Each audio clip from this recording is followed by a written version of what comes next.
Hi everyone, and welcome to this Travel Daily Hoteliers Summit, where we've got 4 amazing speakers lined up for you today. Now, if this is your first time attending a Travel Daily Summit, the whole concept here revolves around you getting some insightful and actionable learnings without any corporate pontification. So in other words, it's about you walking away from this event with some clear and meaningful action steps that you can go back and start putting into practice as early as tomorrow, if you like. My name is Russell Pereira, and I'll be your moderator for today. And before I introduce you to our first speaker, a few things to mention. Firstly, thank you for making the time to join us. As a hotel owner, general manager, or senior executive in the hotel industry, the mere fact that you're here demonstrates your willingness to learn what more you can do to support your organization and ultimately the hotel industry to bounce back from these tough times. So thank you again for being here. Next, I'd like to say a huge thanks to our sponsor for today's summit, which are the fine folks over at Alchemy, who you'll also be hearing from in our second session today.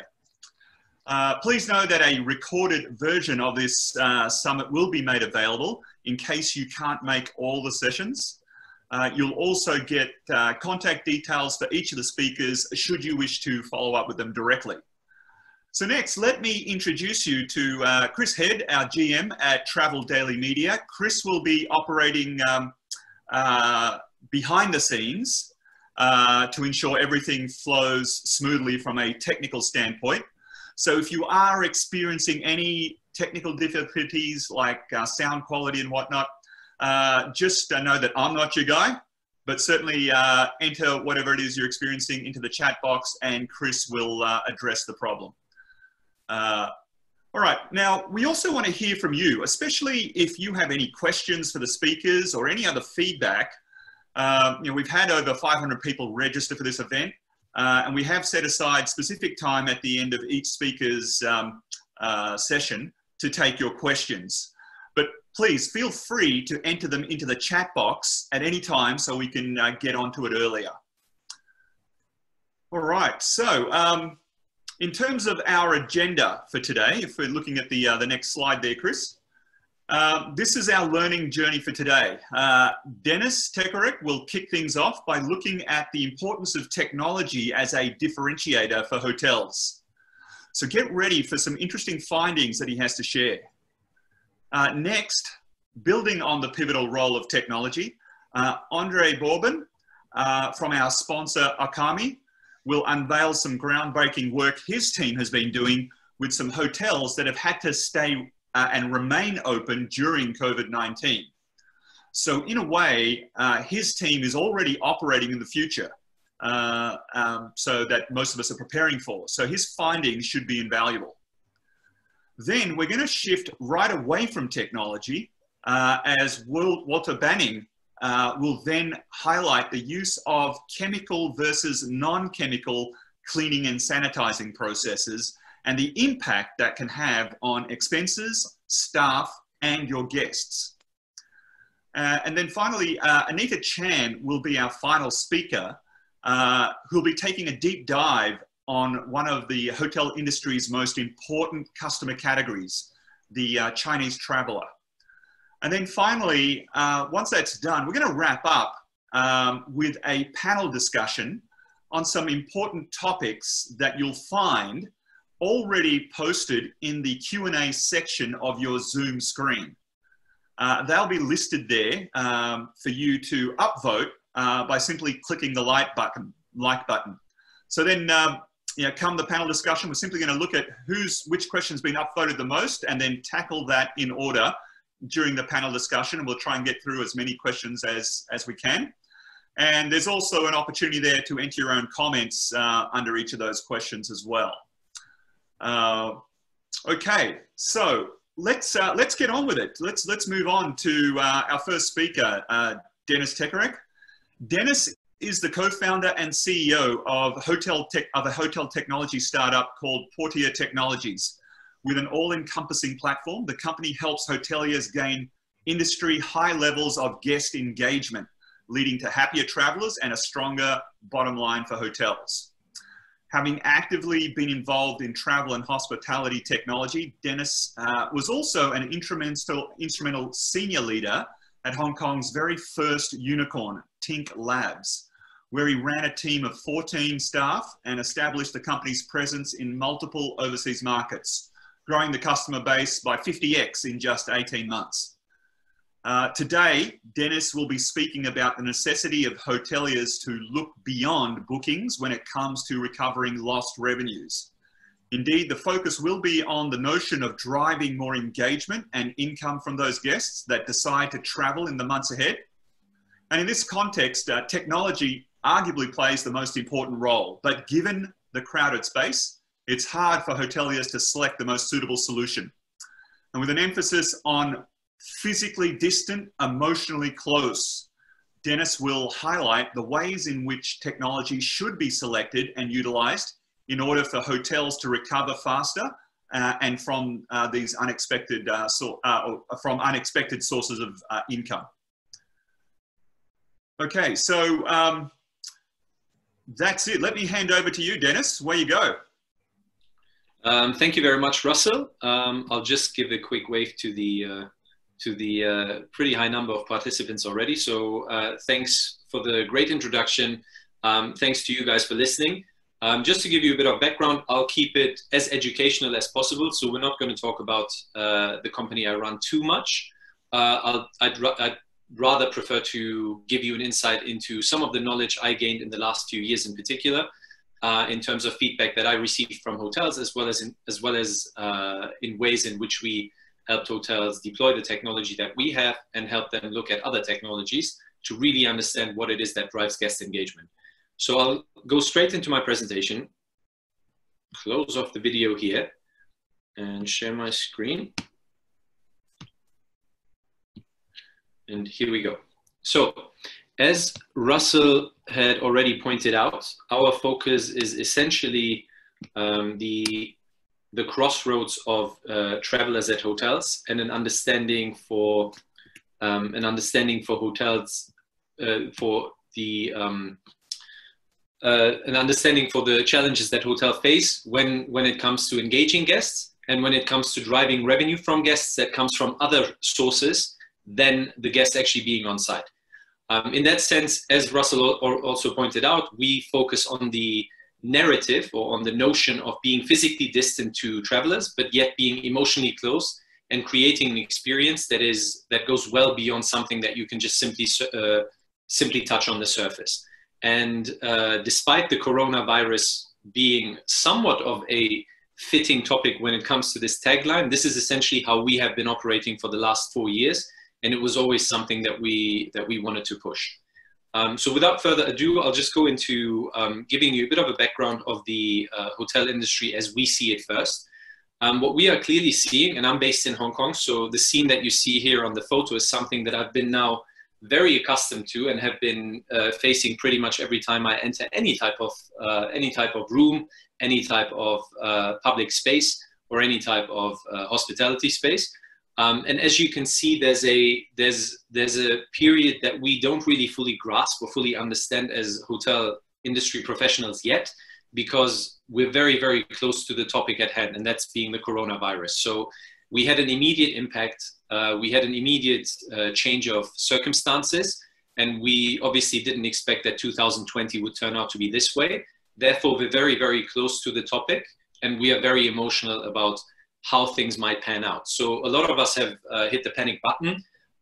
You can see from statements like this one that people will continue to travel for obvious reasons, that they still continue to look forward to certain things at the hotel, in the hotel environment, but that there is this intangible barrier between them and their travel experience. In this particular case, here's a person talking about being nervous about the cleanliness of a room, I think, which is one of the topics that will be picked up upon later as well. But there are different levels of anxiety when it comes to travel. So for some, it will be the actual hotel environment.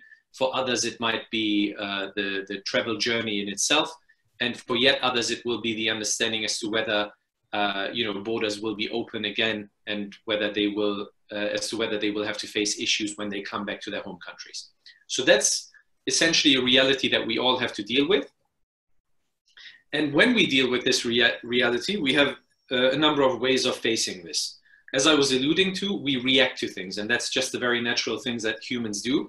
And from my experience in the hotel industry in specific reference to technology, which is the area I might be an expert in, has always been a follower and has not really necessarily been a leader in terms of setting standards, but has always looked at something else and has then followed and reacted to changes that they might have seen in places like the airline industry, in places like the food and beverage industry, and so forth. And in the same way, what we're seeing a lot now is that companies like Accor, Marriott, and essentially all hotel brands see the necessity, in order to deal with problems that were just shown to you a minute ago, see the necessity of delivering new cleanliness standards, new initiatives that give the travelers, hopefully, the type of security that they're looking for. So it's a very, very reactionary situation right now. The emphasis is on reaction. And as of today, we don't really necessarily know how this scene and how the hospitality industry will look in, say, 6 to 12 months from now. But what we do know, or what I would argue we do know, is that expectations and the core of expectations will remain the same old expectations that we've always faced in the hotel industry. The ultimate nature of a hotel experience will never be the efficiency of a hotel experience, or the cleanliness of a room. That's not something that you typically see in a TripAdvisor review as much, unless obviously the room is incredibly dirty. But it's often about people. It's often about the pleasure people take in having a hotel experience. And it's about having this experience away from home, being somewhere else, being transported into a world that is not reminiscent of home, that is really something different. And for a period of maybe a week or two, people get to switch off and really indulge in certain levels of hedonism, pleasure, whatever that may be. But typically they drive this by having a stronger emotional bond and a stronger emotional link to the hotels that they stay at.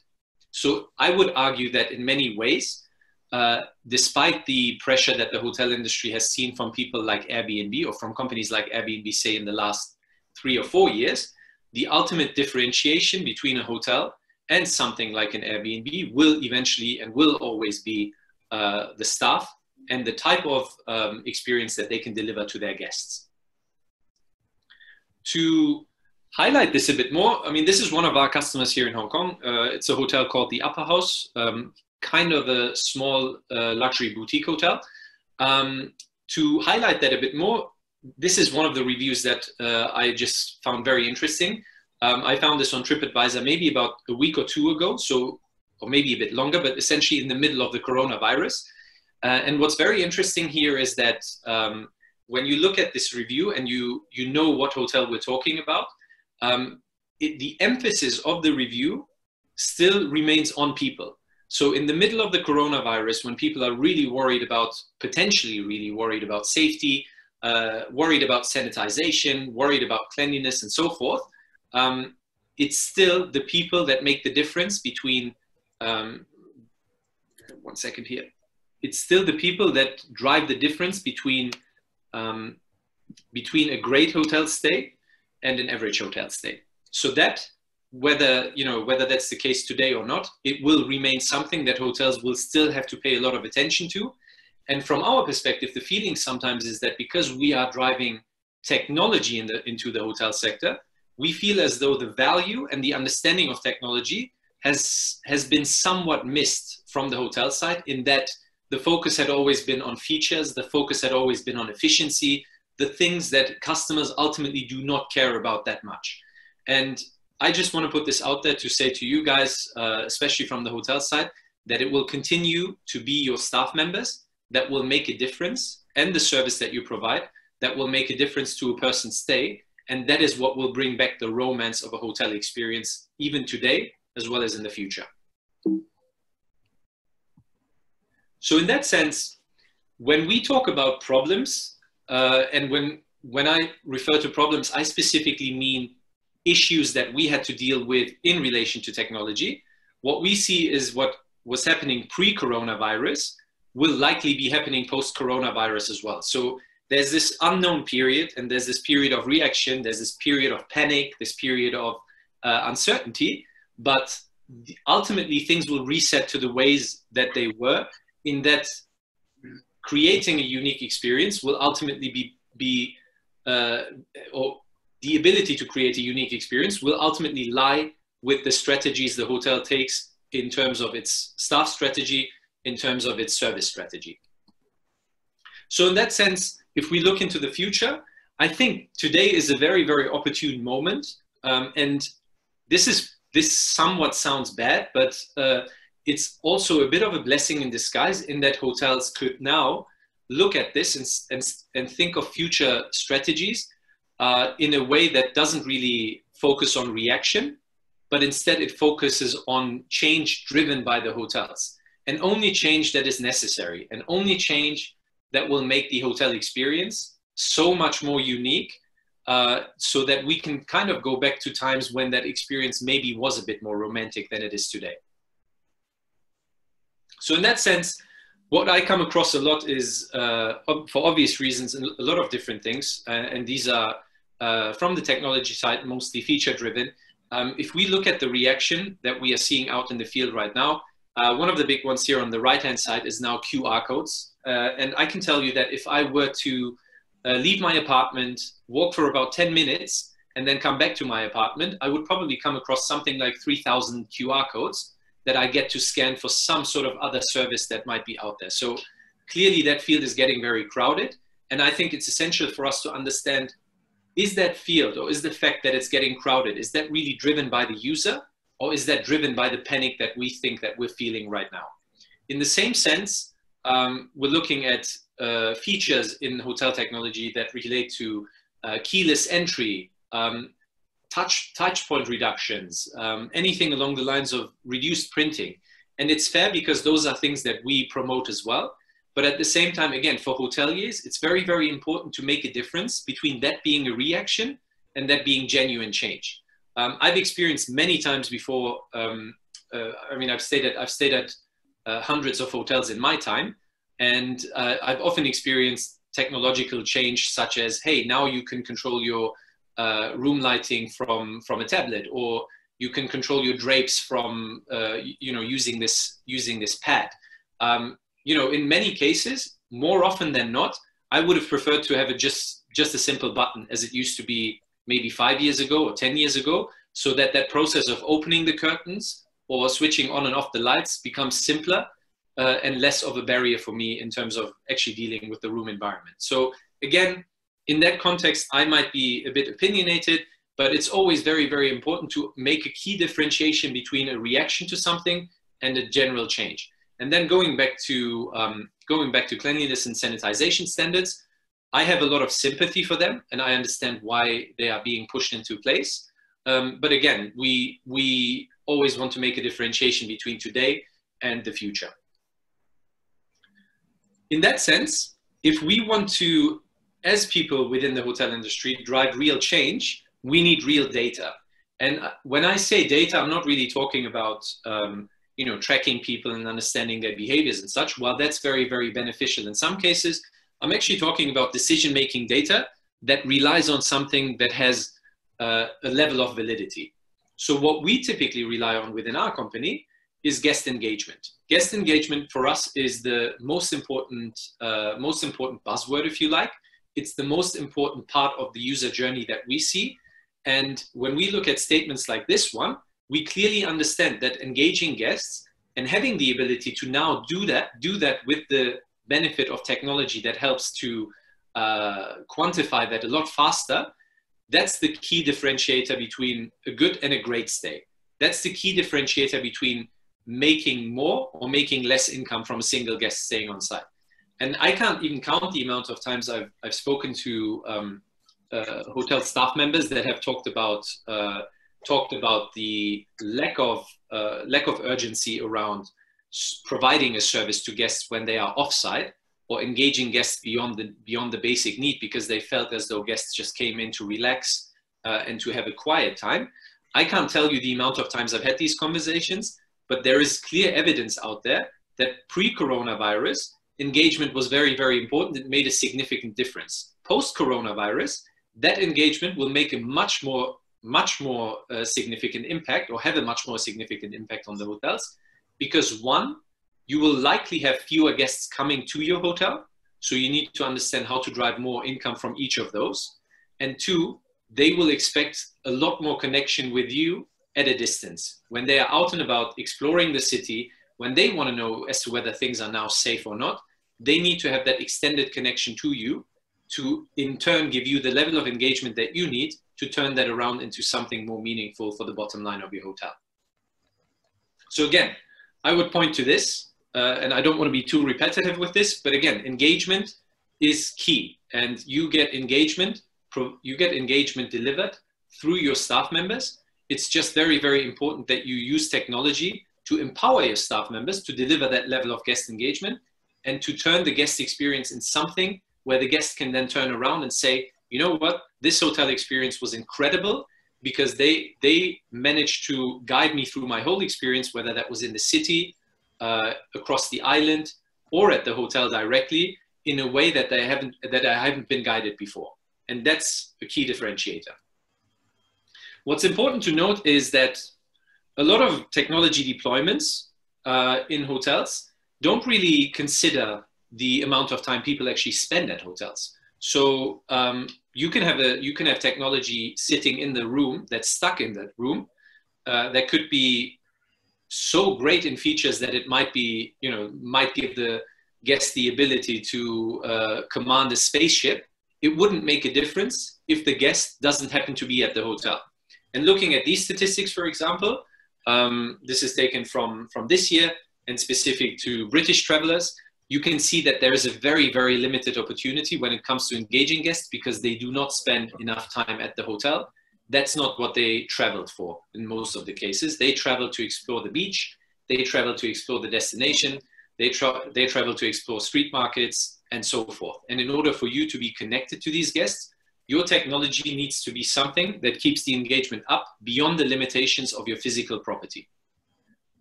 So in that sense, the special sauce in delivering great guest engagement and a great guest experience is about keeping people connected. It's about extending the connection that you see at front desk, maybe, where there's a welcome drink, where there's a short conversation, a short introduction into the hotel. It's the ability to extend that conversation and the emotional aspect of that conversation to beyond the limitations of the hotel and to beyond the single interaction point at the beginning of that journey. It's helping people guide the whole experience, and it's staying connected to those people. So how do we stay connected in this new world? Because, you know, this might be an overused word, but we are facing somewhat of a difference, at least in the months to come. Whether that's got longevity or not, that remains to be seen.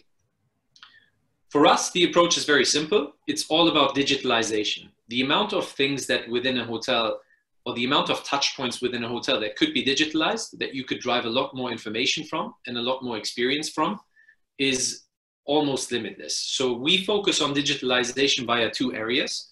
And I think this would be ultimately the recommendation that I would make to anybody running a hotel. It's about engagement, and we talked about that a lot. And now, almost a newcomer to the scene, it's also about education. Engagement, in many ways now, is simple to describe. So it's about this interaction with the guests, whether that's a quick phone call, a chat message, an ability to deliver a message to the guests when they are outside of the hotel, or the simple ability to show the guests the safest places in town. That's engagement. Education, now I would almost see this as a newcomer. Pre-coronavirus, the educational aspect that we would have driven would have simply related to the content that the hotel is driving into travelers. That content could be a mix of services that the hotel offers, whatever is written in the compendium, as well as some local events, for example. But now that we have this current situation, education is likely going to be more about the scene that you see in the photo here. This is one of the street food vendors in Hong Kong, and depending on, I don't know where in the world all of you are, but in Hong Kong, many of the things seem to have gone back to normal. So in that sense, as a traveler coming into Hong Kong, one of the unique parts, or one of the unique pieces of experience in a place like Hong Kong is street food. So it is in Bangkok, it's the same in Singapore, it's the same across a number of destinations, especially in Asia. So that part of the experience will not go away. But what will happen is that when guests are as nervous as the first person that we saw a quote of, if they are really nervous about exploring these places, it's the hotel's ability to extend their footprint to beyond the limitations of the property, to travel with the guests when they are exploring these places, and for the guests then to be able to check in and say, hey, I'm at the street food market, just want to know what you feel. Is this a safe place to go? Is this a place I should avoid? Have you heard of any recent events, and so forth? I think that's going to be very, very critical. And that's interestingly something a lot of our partners have implemented even during this period and have seen a lot of success with. So it's this extension of the hotel's ability to deliver service beyond the limitations of the property, and points of interest will be a lot more aligned with hotels today than they were maybe 6 months ago. So what's the role of technology in all of this? Essentially, when you look at deploying technology at a hotel, we don't have a huge range of different options, I'd say. Ultimately, they come down to 3 or 4 major areas. The way we look at it is that in the field that we service, we typically often come across tablets, applications, QR code driven solutions, for instance. And I'd like to highlight some of those technology options and show you as to where they might have a bit of a gap in their thought process. So in that sense, maybe let's look at tablets first. A lot of hotels have deployed tablets in hotel rooms. The user experience on those tablets typically happens to be great. The design is great. The amount of content that could go on those tablets is great. And in many cases, the functionalities and features are well beyond what the basic expectation would be. So as I had alluded to earlier, you have tablets that could control lighting, that could control the TV screen, that could control your AC in the room, and so forth. But the ultimate reality is, and this maybe goes back to reaction versus really driven change. The reality is that tablets aren't that popular at all. Across the world, the usage of tablets is at its lowest it's ever been in the history of tablets. And at its very height, tablets maybe received an overall engagement high of maybe 6%, meaning that when it's about accessing the internet, when it's about exploring the internet, going onto applications and so forth, today, less than 3% of the global population actually use tablets. So in that sense, the general scene out there, of which a certain percentage you want to come to your hotels, they don't like tablets and they don't use tablets. So by implementing a tablet, one of the things that might happen is that you ask these people to go out of their way. You ask these people to abandon their traditional way of accessing information, and you kind of force a service onto them that only maybe 3% of them really appreciate. So in many ways, you create a virtual barrier to entry. You will not necessarily see this in your usage, but you will often see this in the happiness of those guests with that technology potentially. So that's something to bear in mind. What's obviously more, and going back to what I was alluding to with the points of interest and with the new role of hotel staff members now in this world, tablets obviously have a limitation in that they can't be carried off property. This is, I don't think there's much to say on this, but if your service doesn't extend, or if your brand or if your footprint doesn't extend to beyond the property, then ultimately you're missing out on about 80% of the day with the guests. And that then means bottom line that's not as attractive as it would be if you traveled with those guests. So the bottom line here is, clearly, looking at these statistics as well, mobile is the way to go. So when it comes to technology, if your technology or if the technology options that you're pushing to your guests are not mobile, or at least mobile friendly, you are already creating barriers that are hard to overcome in many ways. And mobile has been growing very, very aggressively. It is now the #1 source globally, but it will continue to grow, and it will eventually be very far ahead of desktop. Having said that, I think if you do a direct comparison to tablets, in many ways, this could also suggest that instead of putting a tablet in a room, it might be worth maybe considering a Mac or a laptop or something along those lines that would be a bit more aligned with usage patterns of travelers, even though that might be initially a bit counterintuitive. But the problem with applications is they don't necessarily work. Again, a lot of applications and a lot of the ones that I came across are incredibly well designed. They look great. Well, I'm not sure about this one, and I apologize for, if I offend any hotels here. These were just images that I pulled, but the designs are typically great. The user experience is very much aligned with how a mobile user would use things in this day and age. So there's a lot of positives. The problem is that the barrier to entry is quite high at the beginning because there's a need for somebody to go out of their way. It's very, very important to bear in mind that when it comes to travel and when it comes to hotel guests, they get to spend maybe 5, maybe 6, maybe 7 days at your property. In some cases, they obviously stay longer. That's a different story, but typically you'll see that the average length of stay might be 4 to 5 days. And if you have an application that is ultimately limited to your hotel property, the value of that application for that particular traveler is limited to those 5 days. They will not be able to drive much more value from that application when they leave, and they will not drive any value from that application before they decide to travel. And I think for that reason, it's very, very important to focus on the in-destination segment of any travel journey when it comes to servicing guests. And applications have the unfortunate problem that not many people actually download them. Today, I'll show you a few examples here, but in the best cases, you get about 5% engagement from applications, but they are really the top-notch applications across the hotel industry.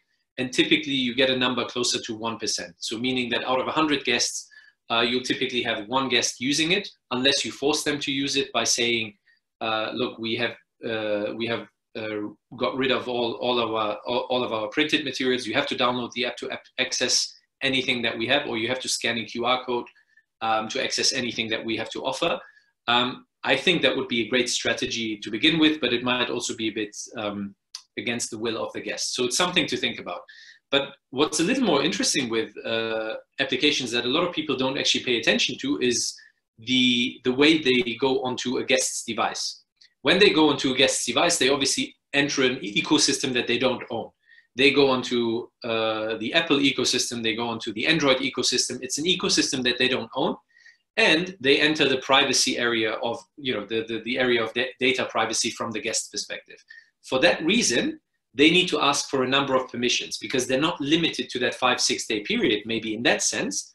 But when you download something, you have to give permissions, aside from the applications taking up space on your devices. But the permissions are probably the biggest problem for hotels when it comes to making extra income from applications.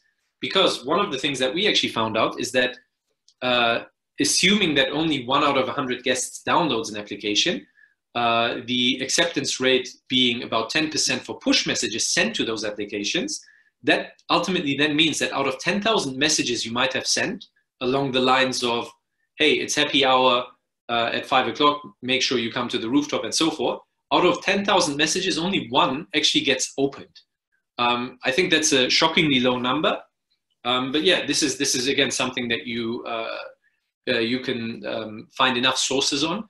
The reality is that people, even when they download applications, they deny a number of permissions. And maybe that's something that you've seen in your everyday life as well, that there's a level of annoyance when it comes to bringing on a new application onto your phone and giving this application a number of permissions. And if you followed the news, Facebook is currently facing a campaign of users that revolves around a walkout for particularly privacy issues. So privacy is going to only increase in importance, which means that somebody's own device might be a limiting factor. And then one of the more interesting things is probably because of those reasons as well, data insights. So what you really want to drive out of digitalized technology is the data that you can get from it. You want to understand how your guests have used this technology. You want to follow every single click. You want to understand how they behaved around the hotel. And you want to do that in a way that's least intrusive. If you don't get that data and if you don't get the insights because you get limited by the guest's own phone and you don't have this uninterrupted channel to them, then the benefit that you get from the application at the time of deployment is simply its features. And again, going back to what I said earlier, the application could be great. It could be, it could be driving a lot more efficiency on its surface.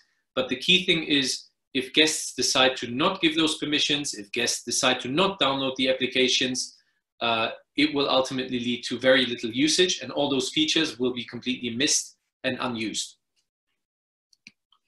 Here's a direct example of, and again, I apologize to Marriott if that's, I actually like the Marriott Bonvoy app, but this is a journey that I, just in preparation for this call, just took. So as you can see, by the time you actually get to use the application, you've already entered all your personal details.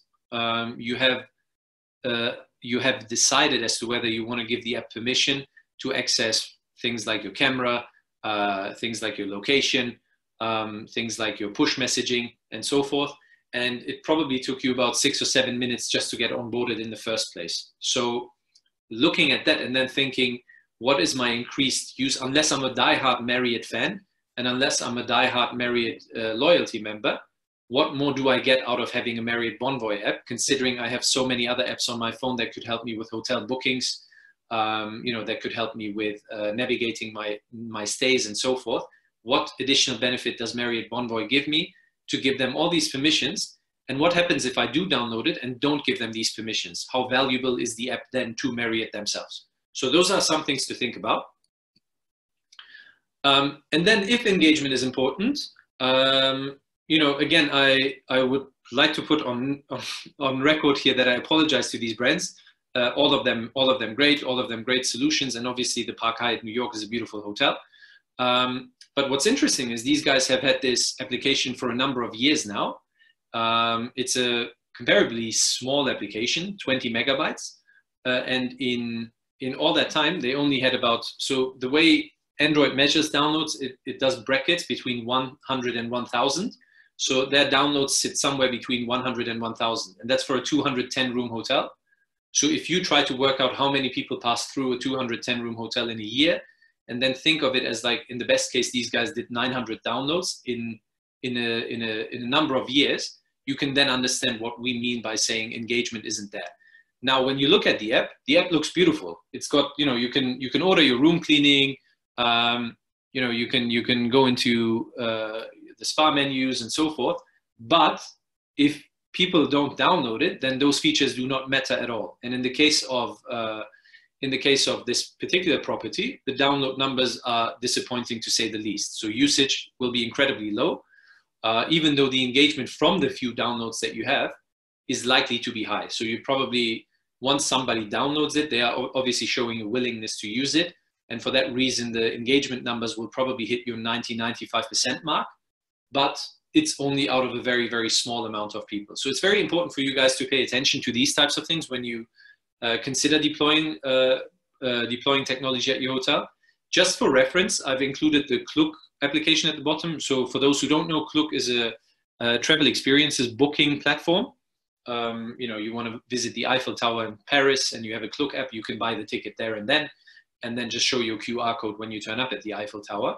That application, also a startup in its own right, to some extent, already has more than 5 million downloads and is younger than the application that we see for the hotel. So that's a few interesting things to consider.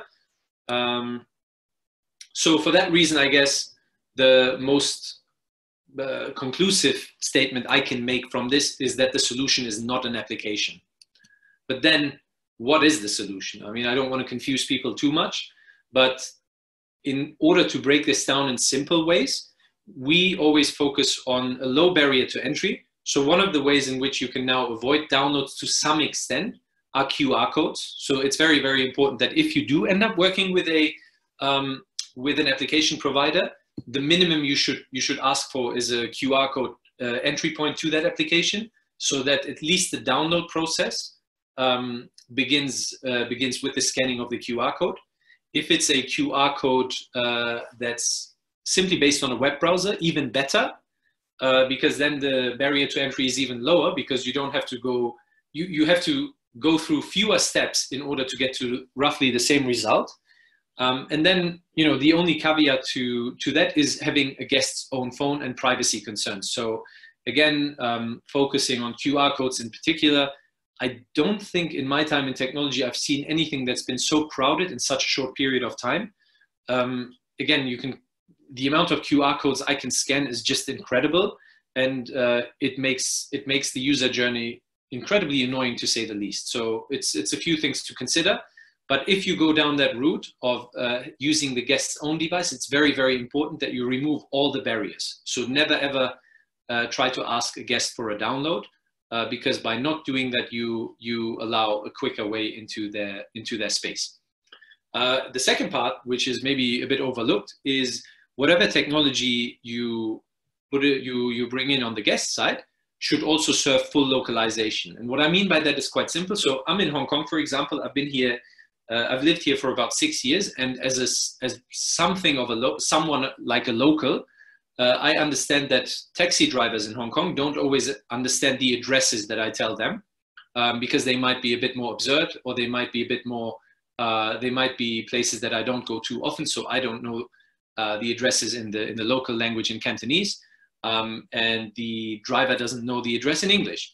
In those cases in Hong Kong, we have something called the Hong Kong Taxi Cards app, which is great, and it removes this barrier. But it's very interesting from a traveler's perspective, because imagine your journey coming from, I don't know, Chicago, flying into Hong Kong, and intending to spend 5 days in Hong Kong. How would you know that you would need a taxi card app, for instance, in Hong Kong in order to navigate the area better? So if you as a hotel can provide that full localization for the guests from a single place, and remove the need for them to do their own research, that then again gives you more engagement, and it gives you a more complete guest experience. So if you can bet on technology that will let you run multiple applications, for example, and pass the benefit of these applications onto the guests, that's great. And then finally, centralization. I think this is not rocket science. So you're looking for platforms that remove maybe as much non-digital assets as possible, and put them into a single place. I mean, I've had a lot of experience, especially around resorts, where there's so much on offer, ranging from destination dining to yoga classes to food experiences. There was so much on offer that they couldn't put this in their printed compendium. So these pieces of information would exist or would sit in different areas. So you would go to the swimming pool, and there would be a TV screen by the swimming pool that would specifically focus on 3 or 4 items. Like a coffee class or like a beach volleyball session, things like that.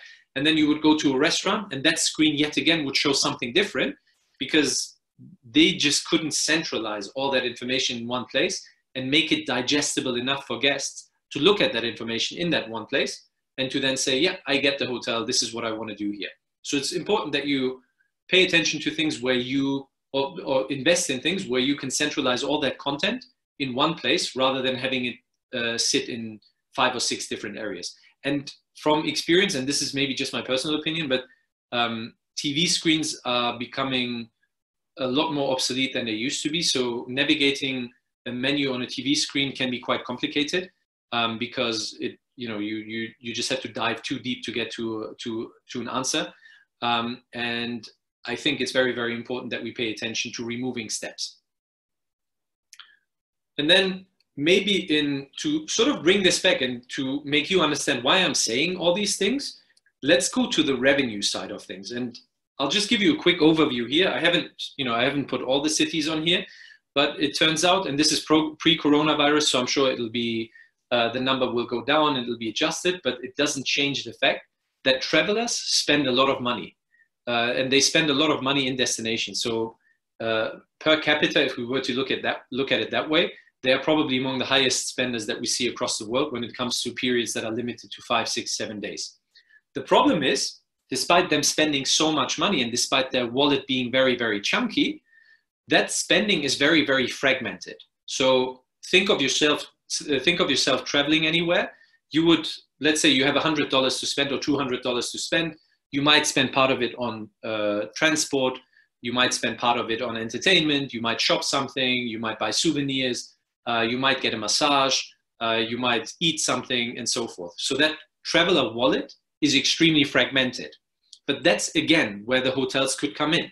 So in many ways, as a hotel, if you only see yourself as that property and not an extension to, say, Bangkok, or an extension to Phuket, or an extension to Dubai, if you philosophically just see yourself as a bed and as a place to sleep and have breakfast in, that's the amount of income that you will ultimately be limited to. So then the focus will always be on running, having a good digital marketing team that does well on Google Ads, so you get more travelers versus your neighboring hotels. You might have to have a team that focuses on social media marketing to get more travelers on site, but then your only win will come from the amount of travelers turning up at the hotel. So in many ways, what I'm saying is, do not give up on that traveler wallet, because it's chunky and travelers want to spend, and it's, you have the ability to guide that spending. And that will bring me back to this, back again to engagement. It is proven more engagement means more income to the hotel. And again, it couldn't be a more opportune moment to look at engagement methodologies, because now you're likely to have fewer people turning up on site, which means you'll need to make more money from each of those that do turn up on site. And it's not about competing with your neighboring Marriott, your neighboring Hilton, or your neighboring boutique property. It's now about having the buy-in already from your guests. And now that you have the buy-in, guiding them through the in-destination experience to maybe gain more benefit from them. How do you promote your ancillary services? So there's a number of ways, and this could be achieved with any of the solutions that I presented as well. So tablets, applications, and so forth. Ours is a mix of a physical smartphone that runs our operating system and sits in the room, and a backend from where that experience is controlled. But you could, what I'm presenting now is relevant to applications, to tablets, and any type of technology that you're bringing. But the areas that you really want to exploit when it comes to driving revenue back to the hotel are obviously push messages. So push messages have the benefit of being quite timely. So if you can time them in a way that is maybe GPS related, where a guest might be near a facility, or it might be related to the time of the day that you generally want to send something out, like a happy hour, for example, or it might be related to groups of travelers where you have the ability to specifically entice that group of travelers. Think of Ramadan and think of Ramadan periods, for instance, where you might want to target your Muslim travelers in a different way in terms of the promotions from your non-Muslim travelers, for example. So those are some things, but it's very, very important that you find ways in which you can promote your outlets, and not just your outlets, but even your partnerships with travel tour operators and so forth, in a way where you can place very, very strong call to action buttons onto these push messages. And you treat these push messages pretty much like a website landing page, which is designed in such a way that it entices people to press the button at the bottom. So that's, I'd say that's one of the key ingredients there. The other thing is, this might not necessarily be relevant to the boutique hotels here, but I took this, for example, from one of the larger brands, and you'll see that brand, again, I mean no personal offense, but this brand released this video, and it's a video that they put on their YouTube page. They released it in May 2019, so it's now over a year old.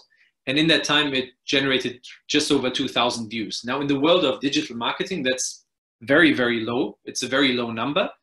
But I can also imagine, I watched this video and I thought it's an incredible video. I just thought, what a waste of money, because it looked like one of those videos that would have easily cost $150,000, $200,000. But if the engagement that you drive from it is only to people who are not directly affiliated to your brand, who you want to win over, these are some of the results. You'll get very few views.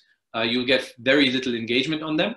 So if you deploy guest-facing technology, one of the ways that you repurpose this type of content, and I'll show you in a short demo in a second, is to put these videos into that technology so that guests can view it again and again after they are already bought into your brand, and it reinforces their connection to you. And again, within content, you need to create great call to action buttons as well. Just as the push messages, it's important that you treat content as landing pages, and any landing page strategy that you read up on by Googling how to design a great landing page also applies to push messages in the hotel world, and it also applies to content uploaded onto devices, uploaded onto applications, tablets, and so forth. And then finally, you need to keep talking to your guests. Again, I used the example earlier of a guest being maybe at a street food market and needing to interact with you. This is an ability for you to a simple and easy to use chat that's uninterrupted, that doesn't sort of intervene with the guest's WhatsApp or WeChat or its own chat applications, where they want to keep conversations maybe personal. They might have a number of conversations going on, so the attention span is low, and you getting their attention within their own application might be a bit tough. It's important that you find uninterrupted ways of reaching guests and keeping them engaged when they are off property, which is where they are most of the time. And just to make this, I'll just show you how we do that, and I'll just show you this in less than hopefully 5 minutes. So if you can see my screen here, here we go. Again, just a sample hotel. So this is also how an application could be designed. So what you want to do, for example, is that any type of content that you drive comes with their call to action buttons. So again, going back to the notion of treating everything like a landing page, it just depends how you want to market certain pieces of content, but you want to make sure that the call to actions really reflect what you're saying there as well. So it's important to find a quick way for guests to dive in and to get the connection back to you. When it comes to special events and real-time updates, so here's Banyan Tree's Safe Sanctuary, for instance, which is their piece of content around the coronavirus and their commitment to safety. Those videos sit on YouTube, but all the brands do them at the moment. So likelihood might be that people miss out on these. So when you are on site and when you are at a banyan tree, it's maybe good to reinforce that safety aspect of it, and you get to read up on content that maybe that might have only been uploaded a day or two ago. So it's very important that you make this content travel, that you get access to something where you can update any type of content yourself without anybody's intervention in real time, so that you can drive content like this and make people feel safer, better, and so forth. And then going to push messages, this is obviously from a slightly different area, but push messages, again, the design of the push messages needs to be focused on the headline. So the headline has to be pretty much self-explanatory, a bit of text, and then again, a landing page style push call to action button that entices the guests to actually action a piece of content or action a push message, rather than saying, hey, I read this, not interested, I'll move on. You want to entice them to come in. So after a while, when you start collecting data on how many people on something like this, for instance, pressed shop now, after they went in and read it, that gives you an understanding of how successful your content design might be. And you might do an A/B test where you say, hey, to 20 devices, I'm going to send this message with a different title. To the 20 others, I'll send it with a different title and with a different call to action button. And from that, you can immediately compare which ones are most successful. So that will ultimately be the deciding factor as to whether you do or don't make any additional income from any of your guests. And yeah, that's pretty much what I wanted to briefly highlight. Again, as I said, I didn't want to talk about my solution too much, but yeah, that's my time, and I'll maybe leave it open to some questioning. Well, thank you, Dennis. So we've got about 5 minutes for questions. So please raise your hand or use the chat to ask any questions of Dennis. What a fascinating presentation, a lot of insightful information there. Yeah, so let's wait and see if anyone's got any burning questions for Dennis.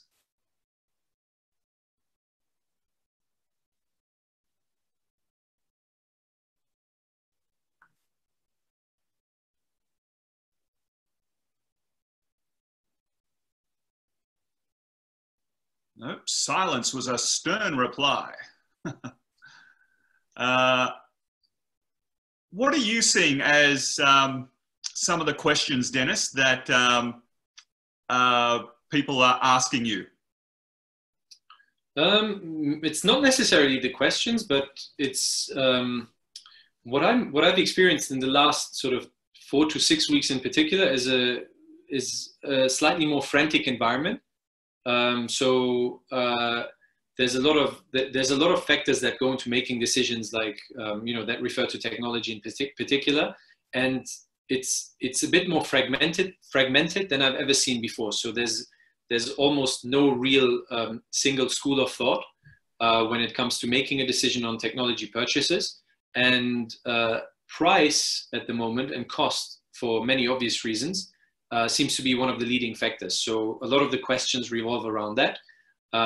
Value has seemingly taken a bit of a backseat, but then again, I think going back to the presentation, it's always a question between reaction and change, and I think that's what I would sort of preach to the choir, if you like, in terms of saying, instead of reacting, it's very, very important that we use this opportunity or this time to really get accustomed with the technology side of hotel solutions, and make a decision that has more longevity and more legs than a limited period of time.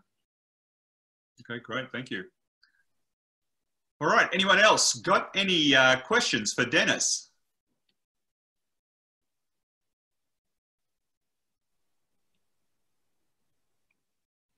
It sounds like it was very comprehensive there. Great. What questions should people be asking you, Dennis, that they're not? I'm not really sure, because I think it would be different if I was pitching a product. I didn't have that intention today, so I don't know. In these very neutral conversations, it's more of a. I think the questions should probably revolve around maybe things that people want to do, technology that they're considering, how to look at it, what things to pay attention to. But I kind of covered all of that, so that's typically the questions that I get asked. Okay. But yeah, we've just got a question here from Philip. Thanks, Philip. And Philip's question is hotel technology hyped by vendors? Yeah, pretty sure. To an extent, yes. I think I answer that question almost philosophically when something like that comes up, because what makes it interesting for me to work in the hotel industry is, and I mentioned this briefly, is the romance of a hotel experience. And that is, as I said many times before, that's driven by staff. So in many ways, yes, hotel technology is hyped. And yes, hotel technology sometimes is a bit of a bandwagon that we want to jump onto. And because of that, maybe it's very, very important to sort of quiet the noise and focus on hotel technology that will amplify staff. I think that's what I would focus on.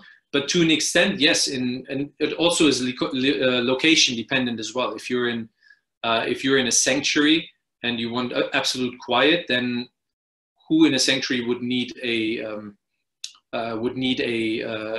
to control their lighting from a tablet, for example? So it's always a location-based question as well. But generally, yes, to an extent, it's hyped. Okay, great. Thanks again for that question. Okay, we'll just take a few more seconds to see if there's another. Oh no, that's to all panelists. Never mind. Okay, let's just see here in the one more here. Oh, 3 hours in a room. Does that include sleep? That does not include sleep. So that would be 11 hours. Okay, yeah, good question. All right, and then also from Henry from Multispeak in Singapore. How do you see your technology to interface with robotics? Well, from my perspective, it would interface in being the panel that sits between the actual solution and the guest. So it could be almost, you could treat it like a middleware piece. And when we look at robotics, if Henry then really refers to a robot serving in-room dining, for example, the interface would be that we would be the interface on which those orders take place. Yeah, yes, correct. So yeah, we would simply integrate to the interface of that robotics solution, and orders would be placed via our platform, and then the robot would turn up and deliver towels, deliver in-room dining, and so forth. All right. Awesome. Well, thanks again for that question, Henry. And we are out of time. So thank you again, Dennis. Thank you. And Dennis's details will be provided for anyone else who wishes to follow up with him with any other questions if they come up as afterthoughts as well. All right. So let's, we can take well, I think we're probably good to keep rolling if everyone's okay with that. And let's get moving on to our next speaker. And for those of you who are just joining us, welcome. Our next speaker is Andre Bourbon, who's been working in the hospitality space for 20 years, designing and implementing guest-facing solutions ranging from ITV, Internet of Things, and fully integrated mobile platforms. He has helped in the formation of Okami Inc. in 2016, along with a group of Japanese investors looking to change the landscape by providing a fully integrated end-to-end solution. Andre is an experienced software product manager and marketing leader with a track record of successfully forming and launching new ventures. He has experience in multiple disciplines, from high-level organizational and marketing strategy to technology, architecture, and design. Through understanding how to lead organizations through challenging product, marketing, and technical initiatives.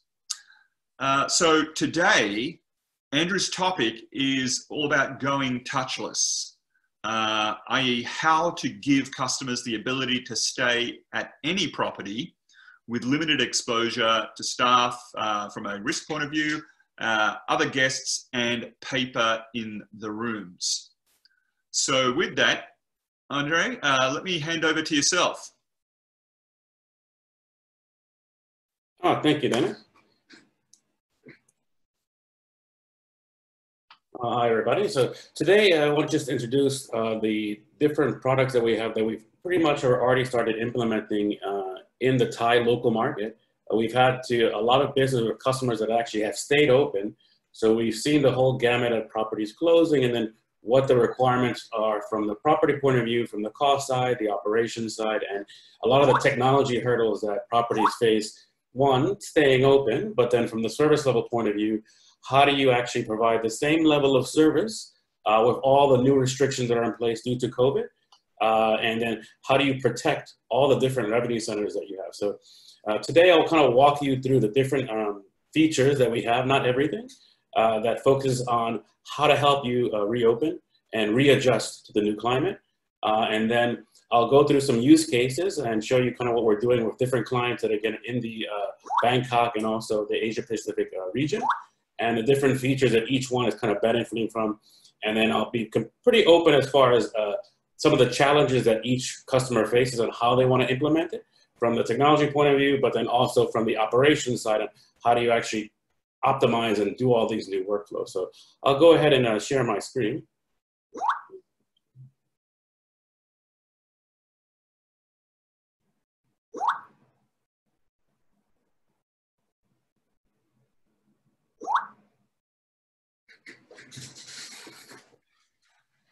Okay, there you go. So one of the things that kind of like the first look at in thinking about how to go touchless, or what does it even mean, is really you want to be able to allow the customer to use whatever device they already have on whatever application they prefer using without guiding them to any one direction. So some of the kind of points made in the previous presentation are completely spot on as far as like, it's really up to the customer to decide where they want to use things. So it kind of goes really in line with the kind of whole touchless aspect, and depending on how far each property or group wants to go, to be able to provide those features to the guests. So when reopening, the key thing is really revenue. Obviously, most properties you're not going to be able to open if you only have 10 to 15% booking. When you actually reach that capacity and you want to reopen and you have your start date, how do you really start looking at the revenue centers, whether it's F&B, the rooms area, or even the MICE, to really start driving revenue with the reduced bookings, and also how do you actually get more done with less staff. So from that point of view, I think the first thing is to kind of start asking yourselves, are you ready to open? Have you been asking yourselves the right questions? So one of the things is, do you have the tools in place to give your guests a peace of mind? And kind of all these points I'll kind of go through later, and they'll be answered in kind of how we've already deployed to our current existing customers to give you a better idea of like each challenge and how we actually solve it for the different customers that we have working with. The next thing is, have you considered all the changes and the cost impacts needed on your SOP? So one of the biggest things about COVID is that from a standard operating procedure point of view, you're going to have to change the way that your front desk employees greet guests when they come in. You'll have to change how your service staff actually delivers food to the room and how they communicate with the staff. All these changes involve additional costs, where at the same time, now you don't have the same amount of bookings that you would have when you're actually at full capacity. So how do you actually introduce a new technology platform or service now with limited cost, but in the same way, just because of COVID, you have to increase spending on other areas, whether it be mask, protection, and all these new SOPs are gonna have to be in place. So that's one kind of key thing to keep in mind to kind of walk you through on how you could help solve that. The other thing is, how do you plan to connect with your loyal customers? So one key thing, especially and specifically with like the Thailand or Bangkok area where we're based, a lot of hotels, if they're catering to most foreign travelers, are closed. Properties that cater to local travelers have been thriving. Areas like Hua Hin and up north in Khai Yai have really benefited from the fact that locals still want to travel, even during the lockdown situation in Bangkok. They want to get out of the city, they want to relax. So a lot of people want to travel inbound, and they want to pick hotels that they know are reliable and they have some connection with. So at this point, it's really key as a property that you're able to reach out and have a way to talk with the loyal customers you have that have stayed in the past or that have been contacting you on social media, and really help them finish and close out the decision of why they would want to stay at your property. The last thing is just, again, which revenue center are you going to focus on? Is it going to be F&B? Is it going to be spa? Is it going to be rooms? One of the things that we've seen so far is, even with most hotels closures and just some of them opening back up now, F&B has been one of the key areas just driving revenue with the limited staff that most properties still have running now.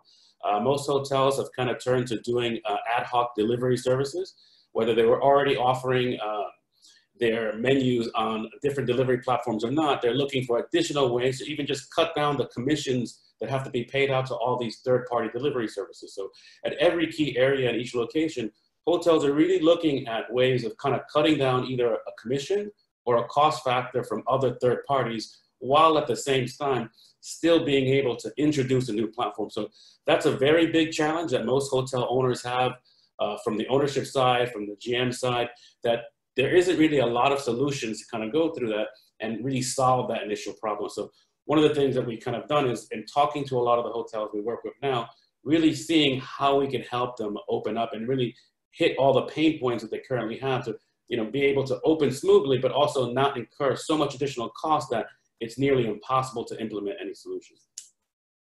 So the way that we're able to do that, and kind of the way we speak to most of our customers now that we're deploying, is looking at the key areas of investment. Some of them don't require a big upfront cost at all. Two other items that I'll show you later do require a big investment. I think those are going to be left out for either new builds, hotels that are going through renovation. One of the number one key things that hotels are looking to do now is express check-in and check-out. A lot of the customers that we have now that have stayed open, they've looked to us to really enhance the application that we're providing to them, to really let them provide a way to let the guests upload their passport, upload the arrival card, digitally sign, and provide all the information they normally would do on the standard registration card on arrival. And now it's done completely digital on the application that we built for them. And then now they spend less time at the front desk and can go directly to their room if they have the mobile key feature. And if they don't have mobile key, the guest just really has to go to the front desk and pick up the room key and then access the room. So the key thing is, when the hotels are currently open now, whether they're taking in local travelers or doing deals with the government to be able to house anybody who's going to be on quarantine. So a lot of properties have also done that. You want to make the staff feel safe. So this has been very key in rolling out and making sure that from the staff point of view and the guests incoming, they feel comfortable and will only have to spend a very minimal amount of time at the front desk, if any. The other things that we've seen a lot of interest on is the digital e-menus. So in this case, our main kind of area of providing as our platform is, doing menus and allowing guests to order services on a mobile app. But we also actually branched out and started doing menus on every single type of social media platform. So if a customer wants to reach out to the property on Facebook, Line, WeChat, or WhatsApp, they can, and they can view digital menus completely. They can even order anywhere that they want. For customers that aren't chatting with the hotel yet or the restaurant, they could just arrive, and the hotel or restaurant could actually have QR codes to replace the paper menu. So allow someone just to scan the QR code and view the digital menu on a web browser. No need for an app or even Facebook or the other things. So from the point of view of having your menus or your content and maintaining the same imagery, prices, and consistency across all platforms, there's a way that we actually allow customers to do that today using the digital e-menu service. And then one of the other key areas that kind of drives that is unified chat. So going back to, a customer wants to communicate in the way that they're used to. In Thailand specifically, Line is one of the more popular chat apps, secondary to then Facebook. And then for a lot of incoming travelers, once they start coming back, WeChat is another popular one. So what is going to be key to kind of help a hotel reopen up and be able to provide the correct information, like just basic information, like, are you open? Or what procedures do I have to do? Or are there options for getting picked up at the airport? Guests right now are very fearful, I think, about traveling, have more questions than they normally would. So being able to spread out the way that you're able to reach out to this guest to as many platforms as possible and be able to have your staff just answer from one console is pretty much a requirement right now for reopening. Just being able to just communicate in one simplified fashion. The other thing that's going to be key is most hotels are now opening up with less staff. So instead of having a full team where you have typically, let's say, a 10-to-1 ratio on staff to rooms, right now hotels are going to be looking at opening with far less because the bookings don't quantify having so many staff members that they did before. So one of the things that we've done on our dashboard is allow staff to be more efficient by actually opening up tickets for other departments on their own.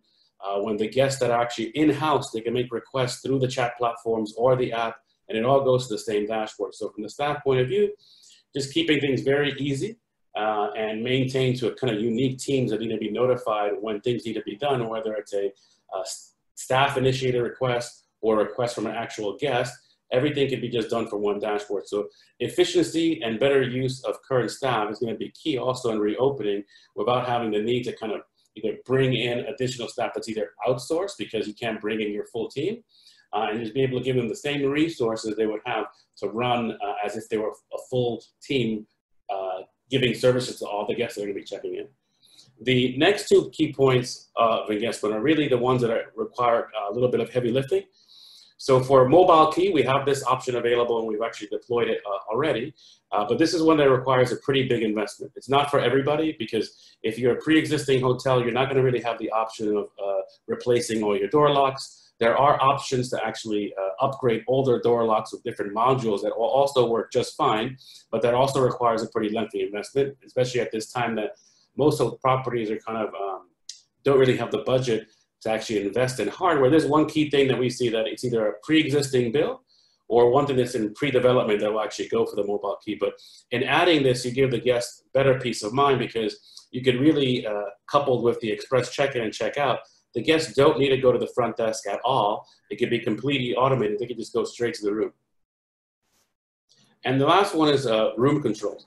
So in this case, what we're actually able to do is anything that you would normally have to just walk into the room and physically touch, if you're able to open the door with the mobile key, walk into the room, if you want to turn on the lights, you could just use the application to do any scenes that are in the room, or any individual spotlights can all be controlled through a mobile app platform.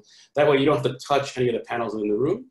And then from the physical remote control that would typically be in the room that your guests would have to use, we also have a virtual remote control that works with many vendors already supported in Thailand and also globally that let the guests go completely touchless where you could pretty much just walk into the room using your app, turn on all the lights using the app, turn on the TV using the app, order food, book a spa, all without touching anything in the room, just using your own device. So that's one kind of key area that's going to be very, very big, as long as the property has the investment to make on these two other ones. But the four first ones are very low investment endpoint to actually be able to go in and offer for your guests, just have that peace of mind going in.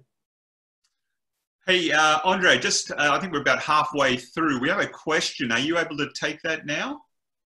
Yes, let me just open up the question panel. I can read it out to you too. Okay. Yeah, this one's from Andrew. In relation to biosecurity being so important going forward in tourism, with regard to hotels and F&B, do we have any information on what digital technology on the increase in food cost is acceptable? Yeah, this is actually one of the key areas where we looked at in doing the digital menus, but also having a signature function within the application. The main reason was, like, right now we saw one property that had a kind of SOP where to be able to order food, the guest orders it as they normally would, let's say on the phone or with the mobile device. But then for the delivery, there was a pretty lengthy procedure, from having the food covered, having the service staff have face masks, have the face shield, longer service trays for delivering the food, procedures for covering each individual item, having all the cutlery wrapped. So all these things are going to incur extra cost for the hotel. It makes the guests feel safe, but again, from the property's operations point of view, you still can't increase the cost of the F&B so much to the point where no one's going to want to order it once they get to the property. So what we've done is kind of to help that is be able to do the digital order through the app or through chat, which however the guest wants to actually make the order. And then once the order is delivered, the service staff doesn't have to actually walk into the room immediately. They can just knock on the door, give the guest a notification that they'll get on their own mobile device. They digitally sign the receipt on their own phone and their own platform.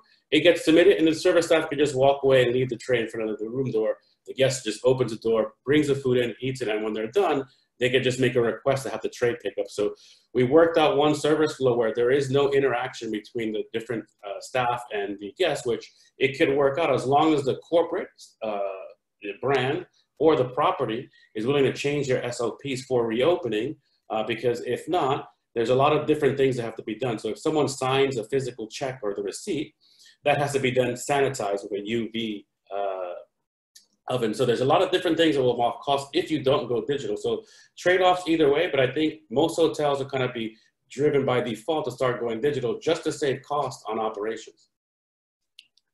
Right, okay, great. Okay, sorry, and did you have anything further to finish off on there, Andre, or were you sort of towards the end and we can take more questions? Where would you like to go with that? I can show you some of the actual use cases from the hotels that we're working with. So one of them is Chat Hotels. They're one of the properties that have actually stayed open throughout the whole period of COVID. And we've been actually deploying their hotels about one a month since it actually started. Yeah, could you actually just talk briefly around the circumstances as to why they had to stay open? Oh, well, in their case, they're actually a hotel and a residence. So they have in the property part a lot of long-term guests. So about 50% of the rooms that are rented out are all long-term guests in the hotel division. And then on the residence side, it's actually all long-term residents. They're staying there at least 1 month minimum. So it gives them the ability to actually use all the services that we provide within the app for them using the app. So in the case of what they're, the goal to do there is to be able to have the service staff use the back-end dashboards to route all the requests they get from the customers that are either short-term guests and also the long-term stay guests that are staying in the property. So in their case, they didn't have a choice to actually close. They stayed open the entire time. So all their restaurant outlets and all the rooms division and the residence side was open completely. Right. Okay. Thanks. Yeah, please continue.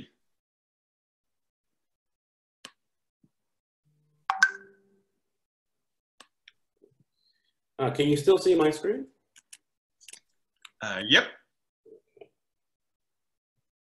Okay, perfect. So some of the things that we kind of been doing for like Chatroom, what I mentioned, like the key things that they're already using the express check-in and check-out function. So In this case, you could go to the Chatham Riverside property today and do a complete express check-in. You could upload your passport, your arrival card, do a digital signature.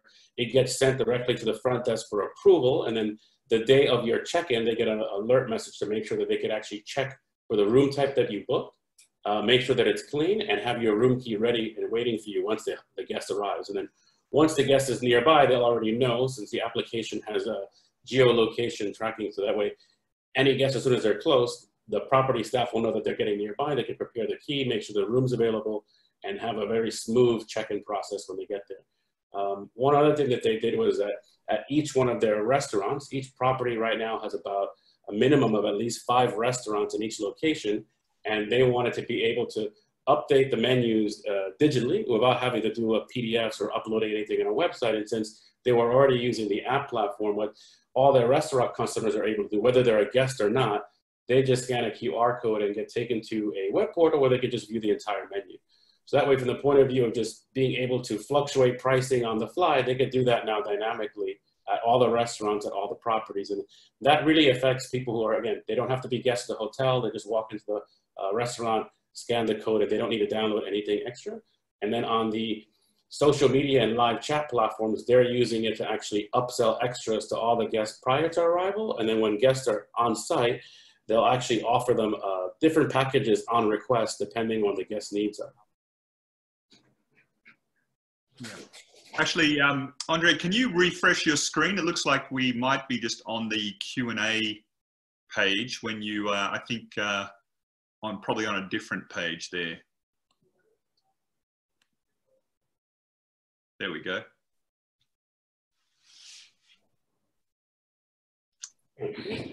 This is just an example of what the Chatham customer actually ended up doing. So right now, we actually build them a branded mobile application. So we centralize all the guest profiles. So from the point of view of being able to reach out to all the loyal pre-existing customers, they had a loyalty program called Chatham Points Plus. It's been imported into the system. They're able to reach back out to those guests, re-engage, not just through the app, because the app's just like one of the things they use. Right now on their website, each hotel's mini site has a live chat platform that goes back to the same dashboard for communication. So if a customer reaches out to them either on Facebook, Line, WhatsApp, Viber, it all goes back to the same place.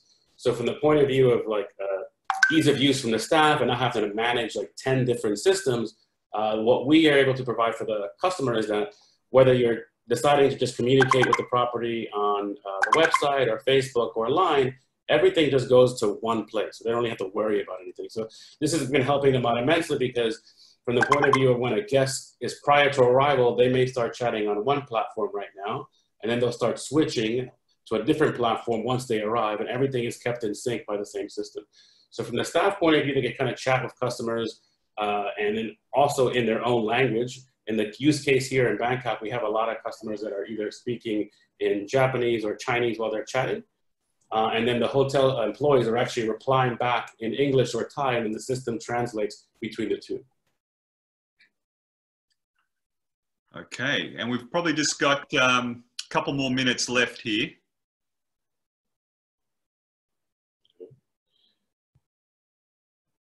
The other hotel project that we're actually working on right now too is Juno. This will be the first property in Bangkok that kind of goes for a completely touchless experience. So from the point of view is like, how can someone deploy all of these different functions? Can you do it easily? Can you do it on a one property? So in this case, they're actually going to be using the express check-in, check-out, digital menus everywhere. It's more of a limited service hotel, so there's no room service on property. Everything's serviced by an external company.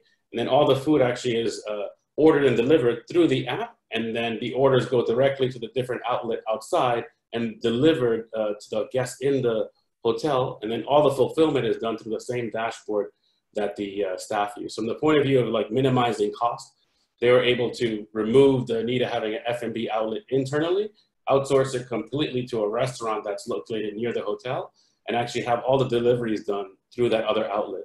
And then from the point of view of the guests, they don't know the difference. It's a matter of that once they place the order on the hotel's app or their Facebook or Line, whichever preference they have, the food will just be delivered and fulfilled by a third party. So it's a way that they could actually still bring in a additional services without increasing the cost on the property. And then everything else that you'd have to normally touch in the room is no longer there.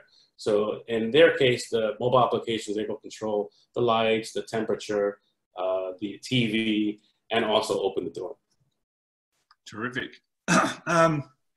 We have time to take one question from Claire, and she is asking, what is the staff ticketing dashboard? Yeah, so it's a dashboard that the staff gets access to that allows them to see all the incoming and outgoing requests that guests are making or that other staff members make. So it's kind of like the one central focal point for any request that's coming in. So whether it's something from the guest, whether they're on an app, the website, Facebook, Line, WhatsApp, or WeChat, it all comes back to one place. And then depending on the role of the customer or the staff member, they'll just see different events coming in. Okay, terrific. And Andre, thank you very much. We are actually out of time. It's been a tight squeeze there, but that was terrific. And if anyone does have any more questions for Andre, feel free to type them in to the chat box, and he can answer those offline. And we'll also be providing his contact details as well, that you can follow up with him personally. So Andre, thank you so much again for that presentation. And let's keep rolling. We'll move on to our next speaker, Walter Banning. And again, for those of you who have just joined us, welcome. Walter is a director at SkyPoint Hospitality and Technology, which is a winner of the 2019 NTCC Game Changer Awards for aqueous ozone technology. He's an experienced hospitality executive with experience in the Netherlands, Florida, Thailand, South Korea, Malaysia, and China, which includes turnaround management, new technology implementation, major renovations, opening, reopening properties, and operational hotel design.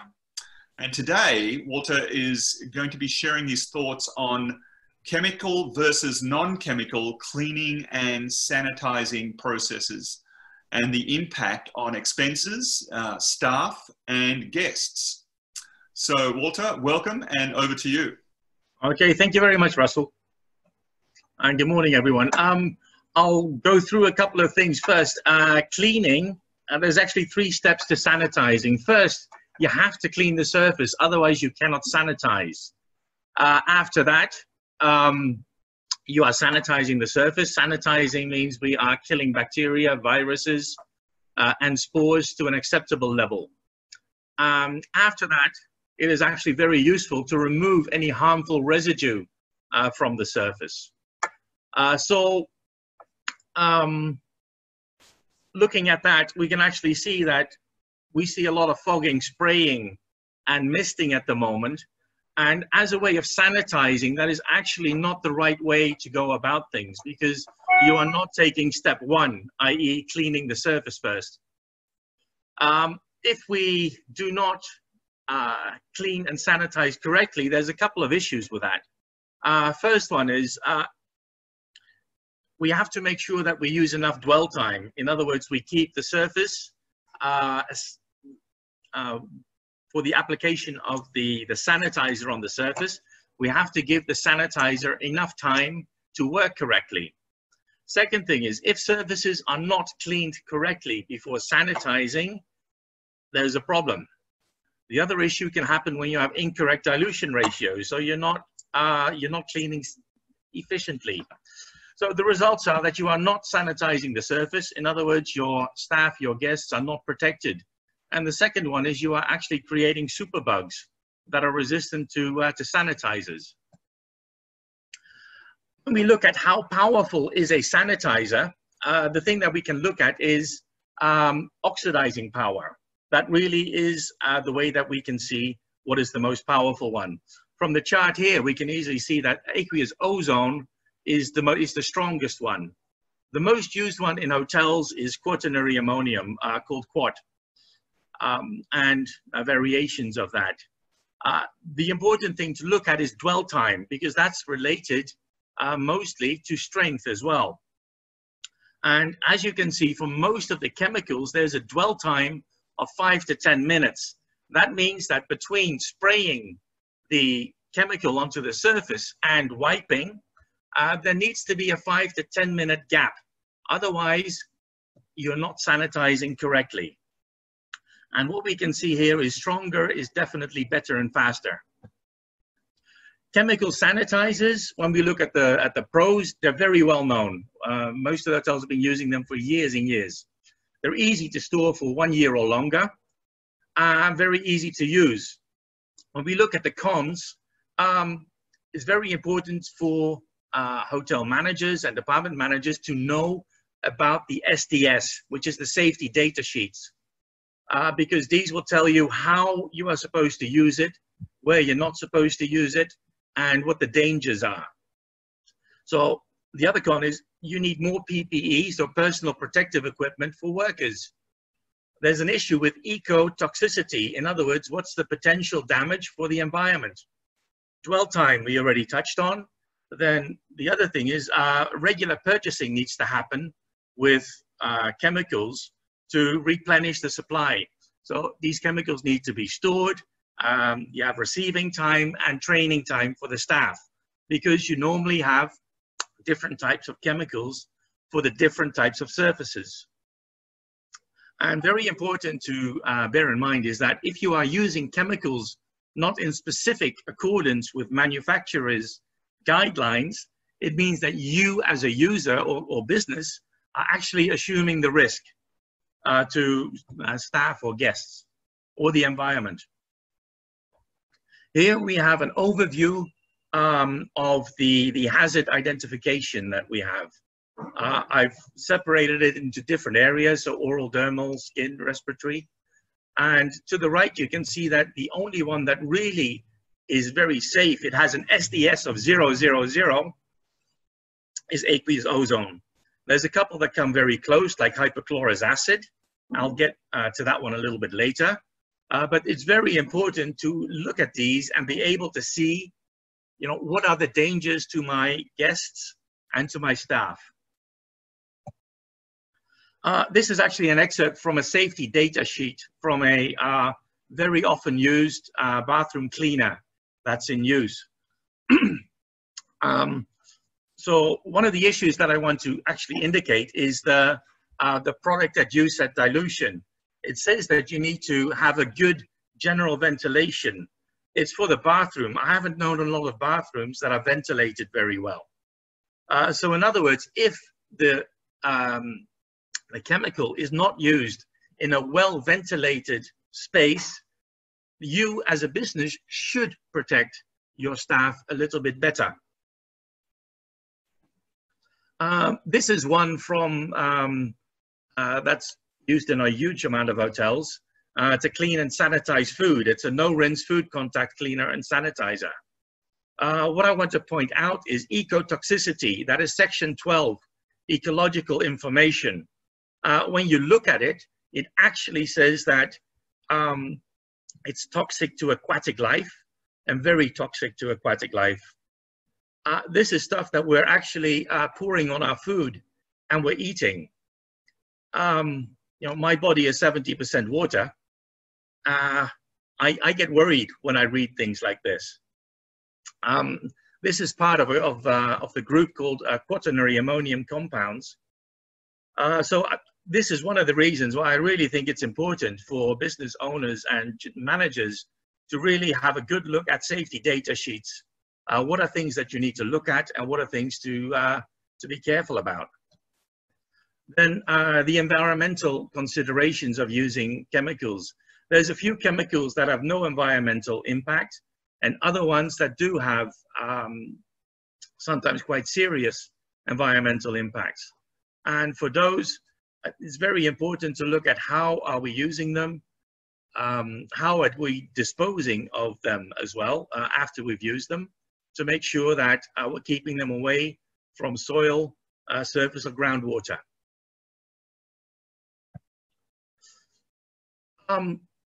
The options that we have instead of using chemicals are the non-chemical sanitizers and basically the on-site generated sanitizers. I'm looking at two at the moment.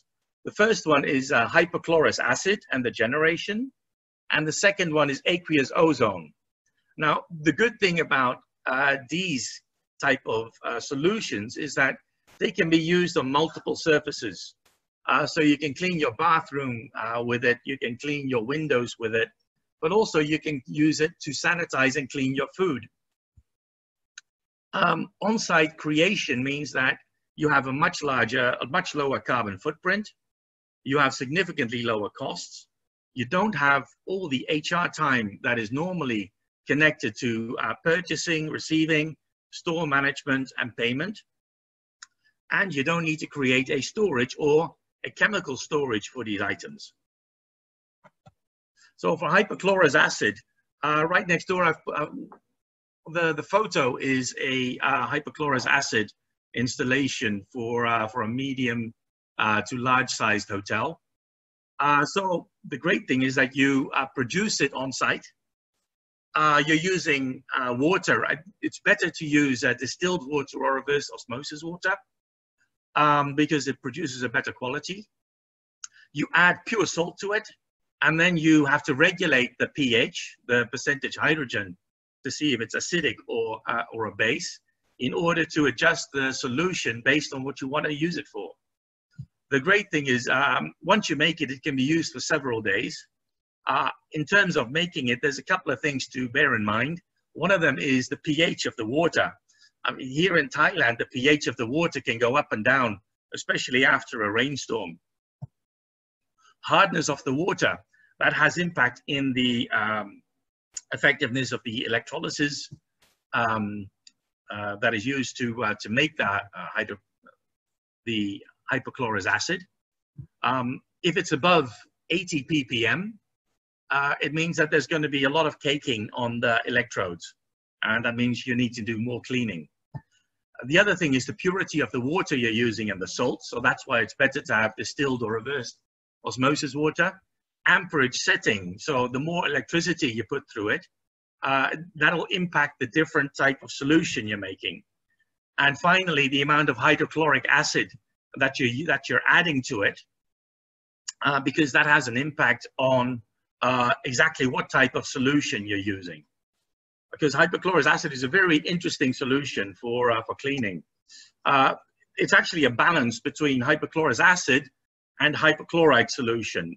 Sodium hypochlorite is bleach. The amount of hypochlorous acid depends on the pH of the solution.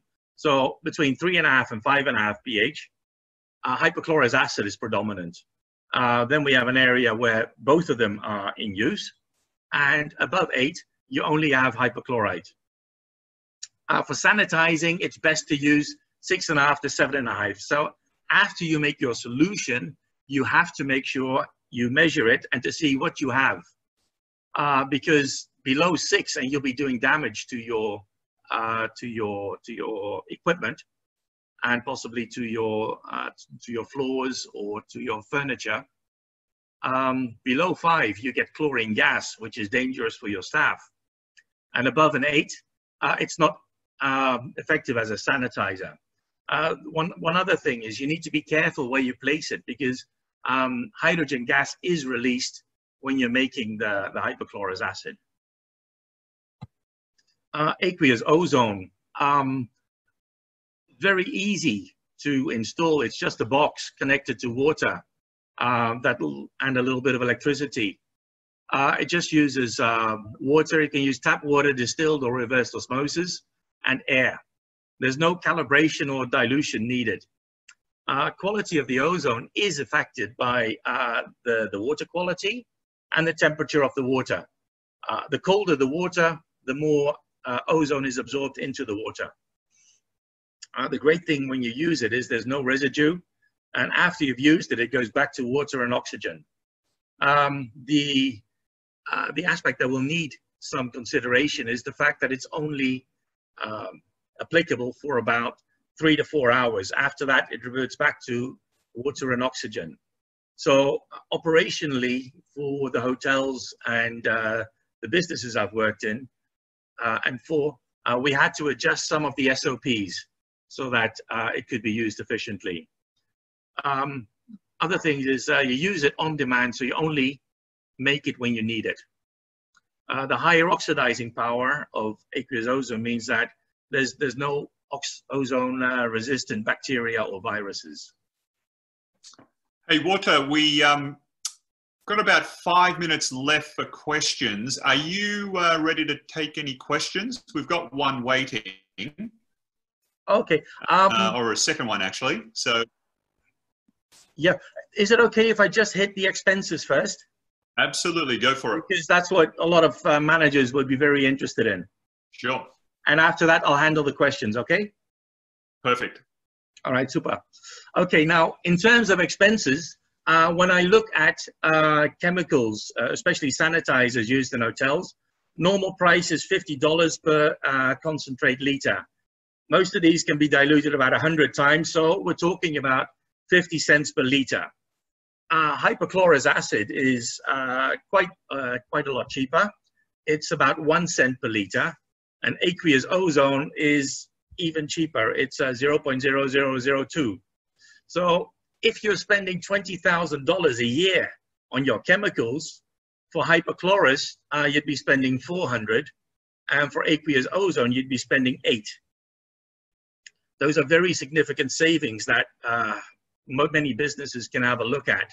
Now, you do need to purchase the machine, but most of these machines are easily used for 5 years. So, yeah, you make a lot of savings. Additionally, you use less PPE, training is less, and you have a shorter cleaning time. Okay, what's the question? Yeah, the question was actually related to what you were just talking about. This is from Philip. What is the CapEx cost of hypochlorous acid setup? It really depends on the quality of the system. I always look at the better quality systems because I'm a little bit worried always about gases coming free. So for the good quality hypochlorous acid solutions, you're looking at prices of around $3,500 to $7,000. Mm-hmm. Okay, great.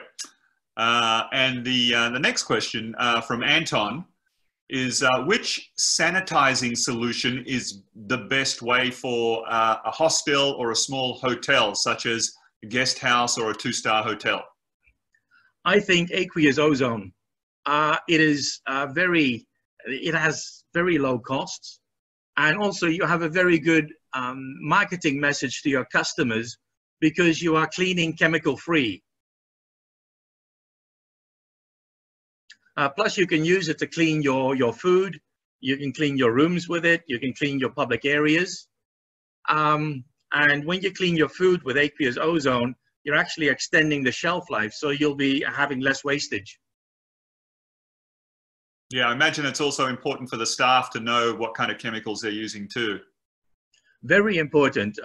So many staff, also staff that I've worked with, had serious complaints about from their health with regards to rashes, to chemical asthma, and acne. And when we put them in different departments where they weren't in contact with so many chemicals, they didn't have those issues anymore. Okay, great. All right, we'll just check in again, see if there's any more questions here for Walter. Yep, we've got one more here from Kenneth. If water quality is a huge factor for both aqueous ozone and hypochlorous acid, what is the additional cost involved to treat water to make either distilled or reverse osmosis treated? Well, for aqueous ozone, you can just use the normal water that's used in hotels. That has already been filtered before it goes to the kitchens and to the hotel rooms. That's fine for aqueous ozone because it's so powerful. For hypochlorous acid, there can be an issue with the different minerals that are in the water that produce different compounds. So having putting an extra filter in front of the hypochlorous acid maker is normally the right way to go about it. Okay, great. Okay, that's pretty much taking us up to out of time. So, Walter, thank you so much for that presentation. Just like to get a gauge here, if how relevant and useful was this topic for you? If it was, just enter a 1 in the chat, just to get an indication. You just want to type in a 1.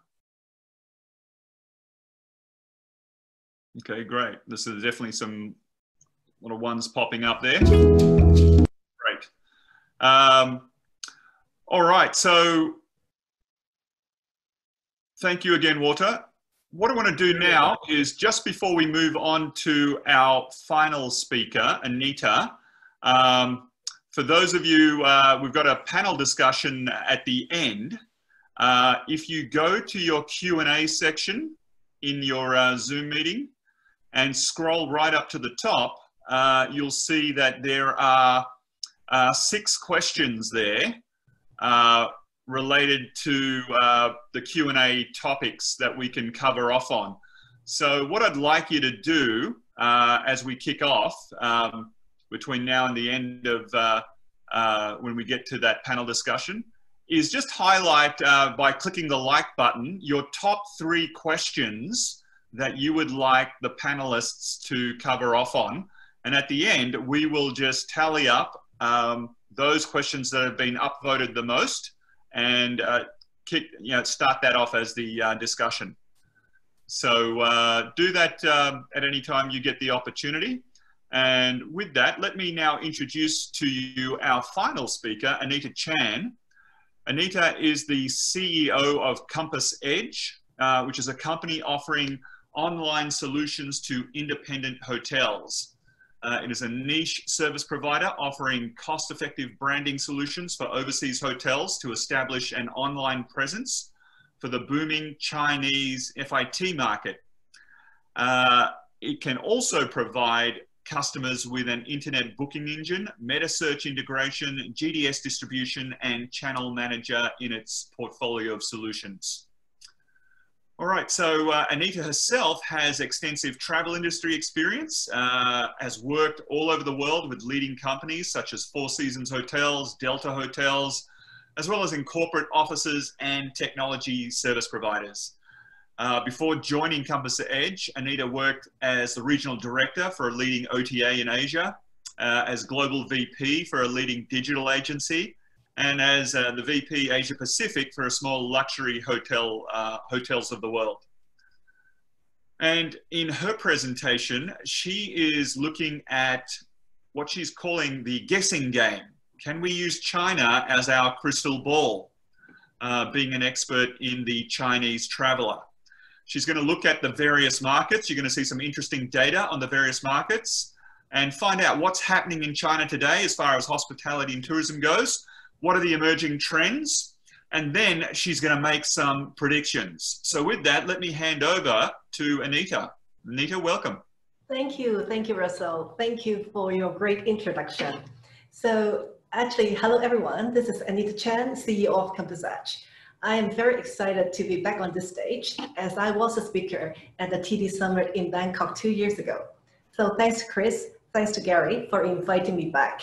So today, as Russell has mentioned, my topic is guessing game. Can we use China as our crystal ball? So very quickly about Compass Edge, we are an award-winning MarTech company for the China market, specialized in the hospitality and tourism industry.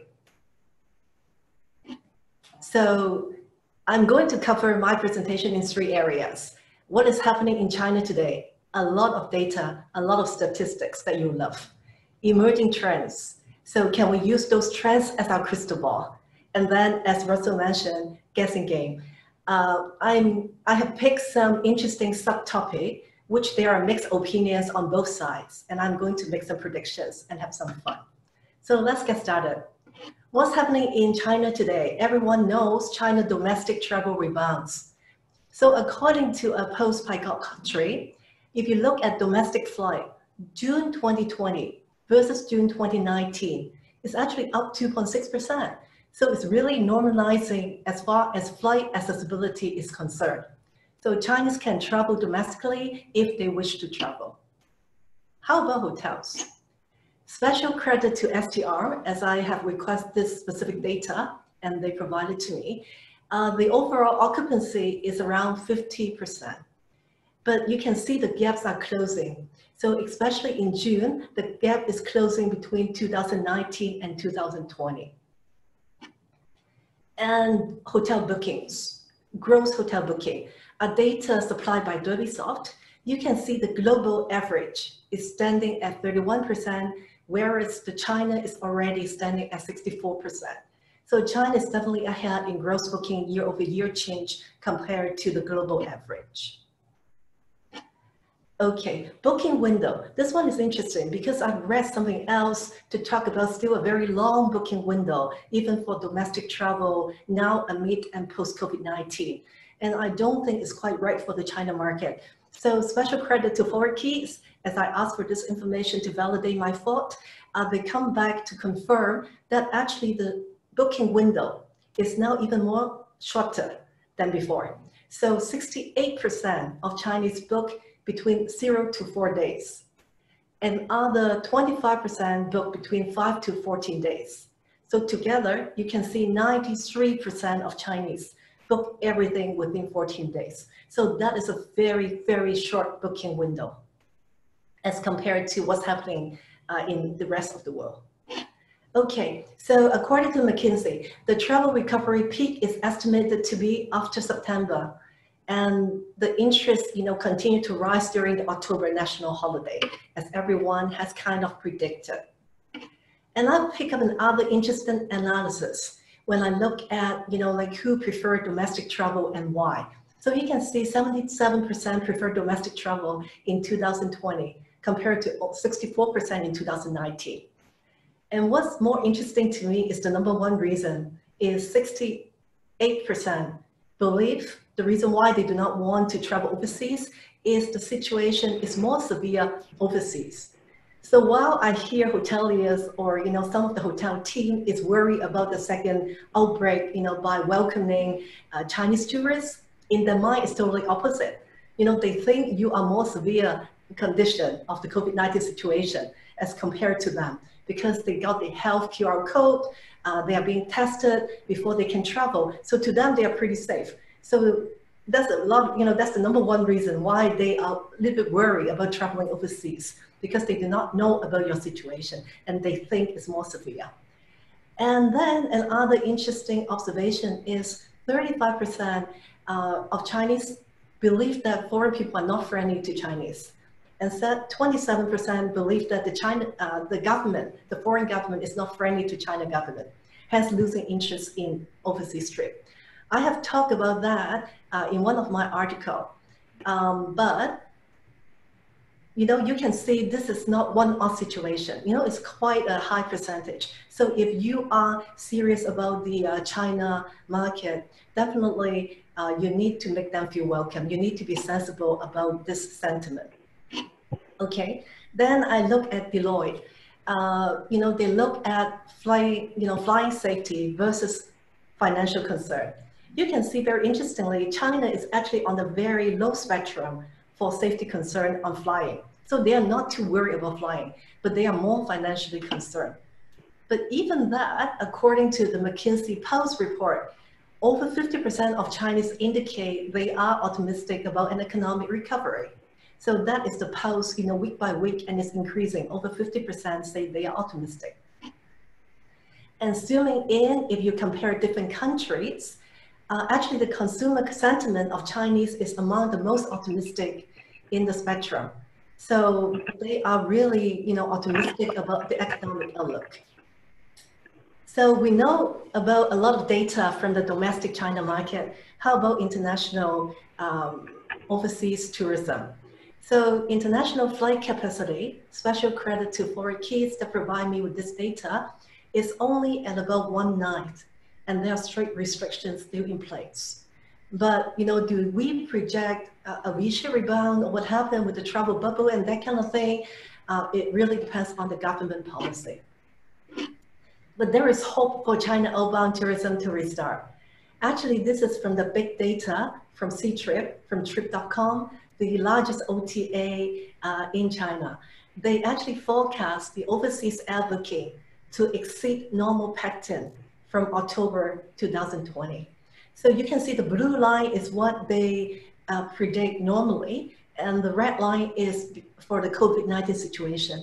You can see the gap is closing. They forecast the gap is going to close between September and October, and then it actually exceeds from October onwards. So that is very interesting to give us some hope that China urban tourism may restart quite soon. Okay. I think just a quick question there. This is from Claire, and she is asking, do hotels see surviving travel agents as a key in driving clients to their hotels in the future? If you do not mind, and Claire, thank you for your question. Can I finish my presentation and then I will answer the question, because I may cover that down the road. Cool. Okay. Yeah. So let me continue. Of course, the opening up of the international market depends on the government lifting restrictions. But then on top of that, Chinese are looking for something more. 67% are looking for safety measures, looking for medical validation. And the more interesting comment to me is they want to see people returning. So that means, what that means is they want to see people travel. They want to see people having a good experience, come back safe. They talk about experience, and then they will begin traveling. So, as a marketer, it's important for us to find those early movers who will travel to our destination, to our place, and then broadcast the success, and then people will follow suit. So that's an important piece of information to me. Okay, then according to the eHotelier report, it's the time needed compared to the public confidence and trust gained. So you can see here, other than the local cafes, attractions, small is beautiful. Small hotels, small conference, small attractions, and then short haul air travel. So for those in the audience that are, running a big hotel, don't be disappointed, because if you see just a little bit out of that circle, the one that comes next to the short haul air travel is actually large hotel. So actually Chinese, the time taking Chinese to build the public confidence and trust is not that bad for large hotels. Okay, so this one, I take the data from the European Travel Commission. I know there are not a lot of European audience here, but I picked this slide because, I analyzed something quite interestingly. 77% of Chinese would choose new dates, which we expected. 56% would choose new itinerary. It's kind of what we expected too. We have to work hard to gain them back. But then, there are 30-some odd percent that they say they will keep the same itinerary. So we receive a lot of cancellations, from February onwards. Don't put those into your garbage bin yet. Okay, there's a good chance that 1/3 of those will keep the same itinerary. You just need to rework those. So I think that's an interesting message. So I captured that slide for you guys. Okay, so now moving on the emerging trends. As I mentioned, we need to find out who will be the early returns to travel in China. So demographic-wise, they are young, single, middle-class Chinese, living in first-tier city, and who travel frequently, who are savvy travelers. So it's kind of what we expected that as well, but that's good to get the validation about the demographics on who will be traveling first. And then the market segment. I talked about this even in February. Focus on the FIT segment, focus on the self-guided, self-drive segment. That is going to be our source market for recovery for the China market. Okay, 5 accelerating trends in China. The first one is digitalization. We know Chinese is very digital savvy, so there is no brainer that is going to accelerate post-COVID-19. The other one is quite interesting to me is declining global exposure. I have to tell you guys, nationalism is definitely on the rise for the China market. People are pushing for domestic brands, domestic consumption, and also for the domestic tourism. So that is a trend that is accelerating. And then rising competitive intensity. China is always a competitive market, as we know. And because of COVID-19, everyone is in survival mode. So they are driving to have sales volume. So they are trying to drive for transactions. They are not looking at profit margin or revenue at this point. They want to get things going. So you can see a lot of things happening in the China world to drive that kind of competitive intensity. And then the next one is consumer come of age to be more prudent and health conscious, kind of what we expect as well. And also technology. Technology definitely will play a major role as in not just to protect the consumer. You know, a clear message is we have to protect our employees. And that's a key message we need to deliver as well. Okay, so moving next on the emerging trends, 67% Chinese are spending more time shopping online. The red one, 47%, is the global average. And you can see China is well exceeding the global average at 67%. People are spending more time shopping online. And then I still know there are some in the audience who may not be totally convinced of social media, media marketing, social commerce, social buying. So I prepared some chart for the data to speak for itself. So if you look at the social bias in China as compared to the social bias in US in the same year, in absolute numbers, okay? US is about 35 million plus. In China, it's already 350 million plus. So even in absolute numbers, it's 5 times more social bias in China. And you can see the trend going up in China while it's staying flat in the US or the rest of the world. And it's not just the upper tier city. So I have also included another chart for you that other than upper tier cities, the lower tier city are joining the bandwagon on social commerce. And that's what makes it so interesting for the China market. Okay, the next emerging trend is selling via live streaming. Actually, I talked about this trend 2 years ago in Bangkok, but it's a little bit different. At that time, I'm talking about live streaming by KOLs, key opinion leaders who are influencers. Now this time, we're seeing live streaming by corporate leaders, okay? So Tuna, the CEO of Tuna are selling vouchers. The co-founder of C-Trip together with influencer are selling hotel packages. And for those of you in Thailand, you probably recognize the face of these 3 gentlemen. They are from Thailand Tourism Board. They are actually joining the live streaming on the Free platform. So you can see live streaming is red hot in China. And now, as I say, there's no group tour. What do the local tour guide do? They do live streaming. So a lot of live streaming is happening in the travel arena amid and post COVID-19. And also pick up another trend is use of voice search and voice command. Again, China is above the world average in using this technology, using voice search and voice command. And I think, you know, for me as a martech company, it's important to know that technology trend as well. Okay, so I hope you're getting a lot of data on what's happening in China. You are getting some emerging trends so you can better prepare, use that as your crystal ball. And now is the fun part, the guessing game. So I have picked 5 interesting subtopics. You know, I've made guesses before on when the China tourism will rebound, which destination is going to receive Chinese tourists first. I have actually written an article on top 10 tips for hotels GM to prepare for China outbound recovery. So I'm not going to repeat those. I have picked some controversial subtopics, which their opinion on both sides. And I'm going to focus my perspective from the China outbound tourism recovery. So corporate or leisure market segment, economy or luxury accommodation, homestay or hotel, discount or other factors to spur demand, OTA or direct.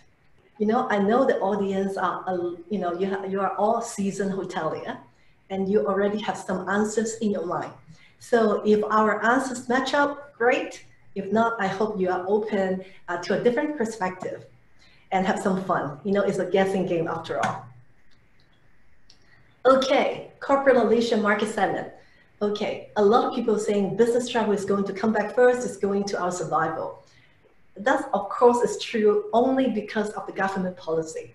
Governments are opening up for business travel first. So that's the reason why everyone is betting on the business, the corporate side of the business. But here I circle leisure because I do not think corporate travel from China outbound will be the same as before, okay?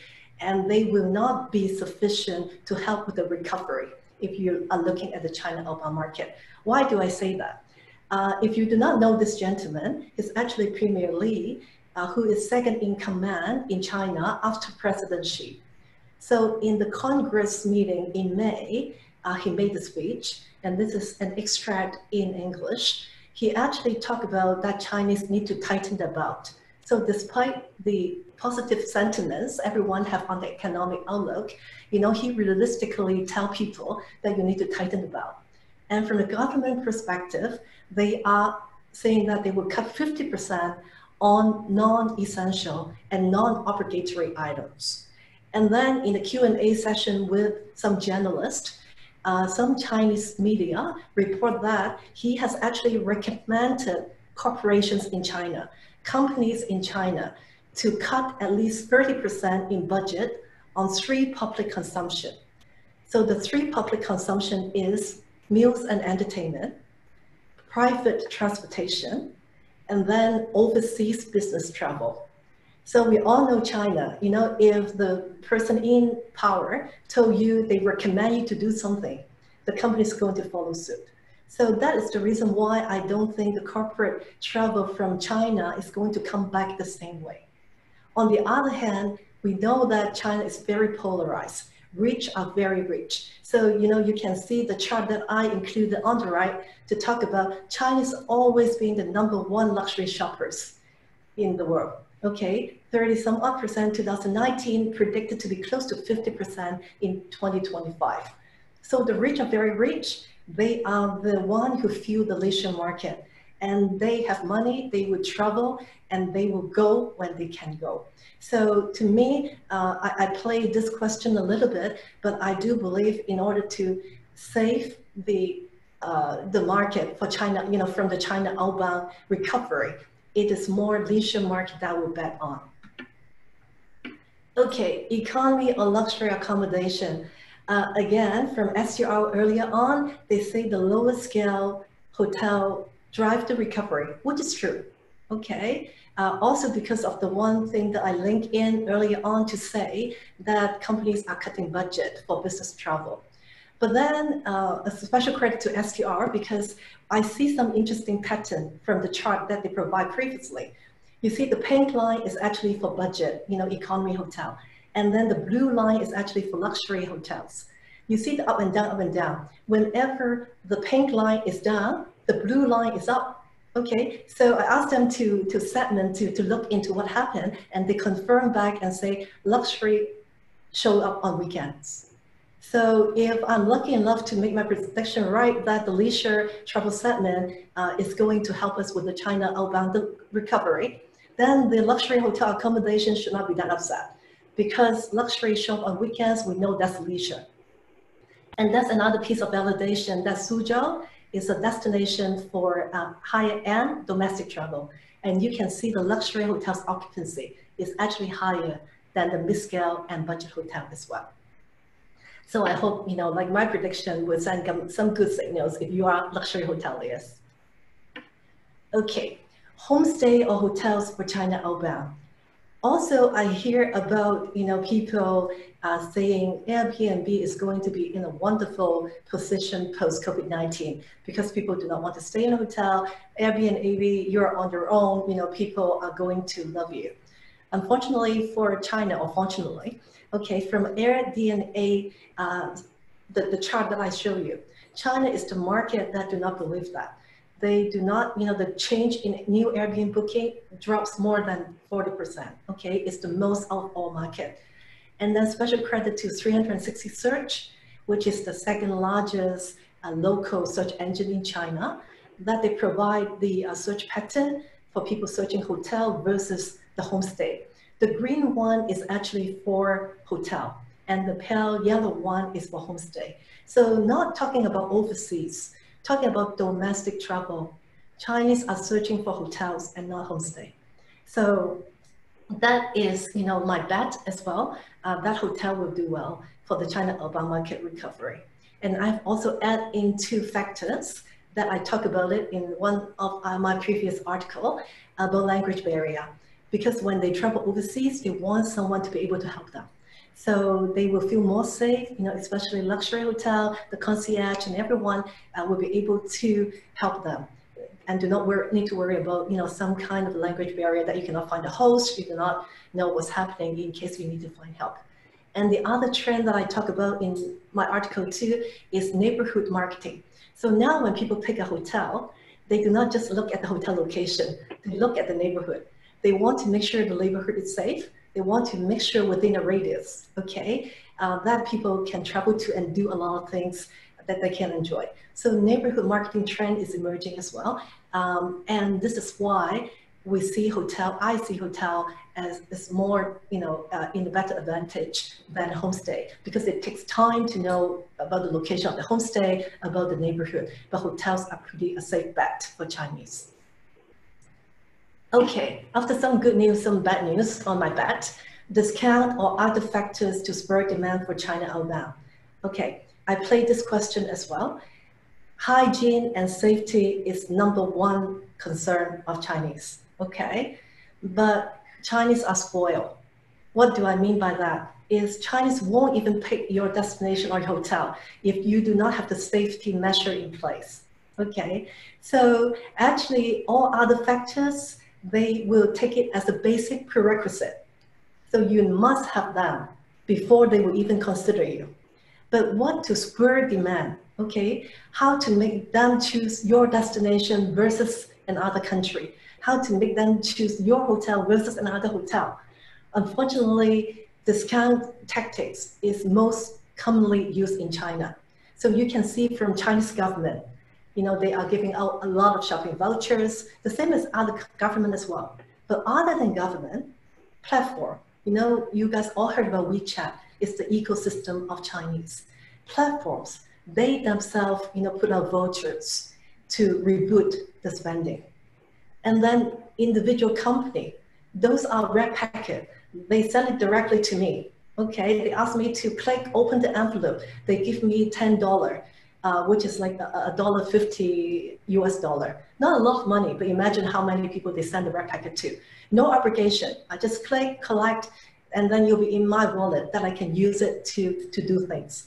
So you can see discount, vouchers, those are the factors that is very common, okay, for a Chinese company to use to spur demand. And overseas companies are going to follow suit, if you want to be successful for the China outbound recovery. Okay, OTA or direct. OTA is always dominant in China, as we know, as compared to the rest of the world. I again hear some arguments and saying, oh, like we have a great position for direct booking because of what happened in COVID-19. Because I booked by the OTA, the hotel doesn't want to deal with me. And the OTA doesn't provide sufficient customer service to me. So now I do not want to book via them anymore. I want to book direct post-COVID-19.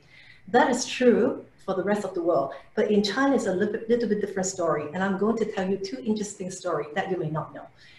According to 360 Search, actually the search for OTA has increased for Ctrip 36%, and up. So that is good news. People are searching for traffic or travel. And I will show you, 2 interesting stories. One is from Ctrip. As we know, Ctrip is not just OTA. They also have offline. They also have travel agency. So, that may a little bit link up to Claire's question that I'm going to answer later on.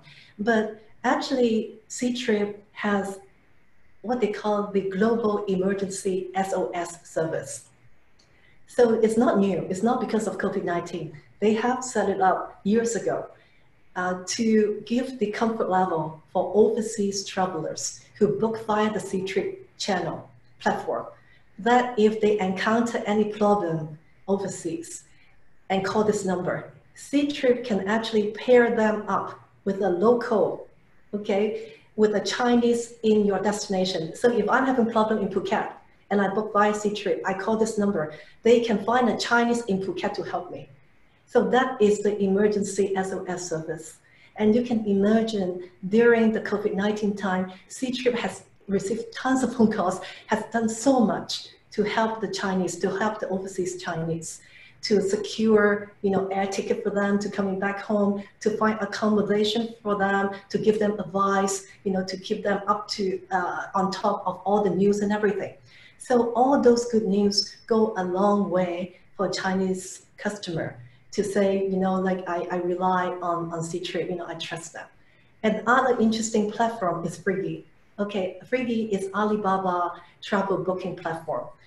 Actually, they have 100% fully refund policy right after the outbreak of COVID-19. I know it's a nightmare for hoteliers, for suppliers. I know Airbnb does that and backfire on them from the host as well. But anyway, for China, Freegie promised anything that book on the platform, the customers can get 100% refund. How do they do that? If I don't have cash, how do I do that?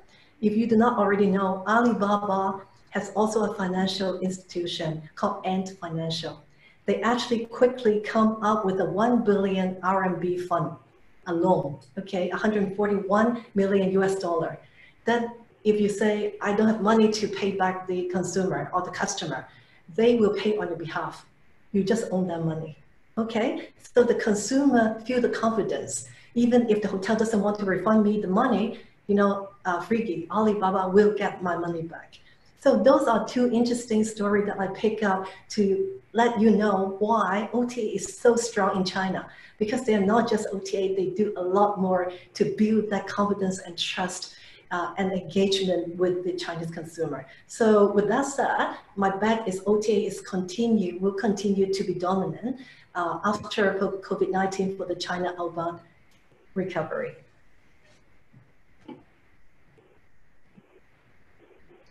Okay, so it comes to almost the end of my presentation. This is not the guessing game, but this is more my final thought. I know it's a challenging time for every one of us, including myself. Our industry suffered the most during COVID-19. But if you're serious about the China outbound market, you should look at marketing now and not later. You can see a lot of overseas tourism board, not domestic, are doing campaigns. Accor just run a global campaign trying to inspire travelers for overseas travel. And we at Compass Edge doing the same. And I'm just showcasing a small campaign that we do to leverage on the domestic travel demand on Sanya. Sanya is the #1 selling beach destination in China. So we use that to link into the beaches in Thailand and to create that urge for people to want to travel overseas. So this is a mock-up video, a short-form video, which is only 60 seconds. Okay, and this is a mock-up because the China campaign is going to be in Chinese. They do a lot more. They have Chinese narrative, articles, blah, blah, blah, blah. But this is a very low-cost campaign that we do. We use a gamification approach. So I just want you to take a look on this mock-up and you can get an idea on what we are doing.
Great. So I hope I can give you some ideas on how using that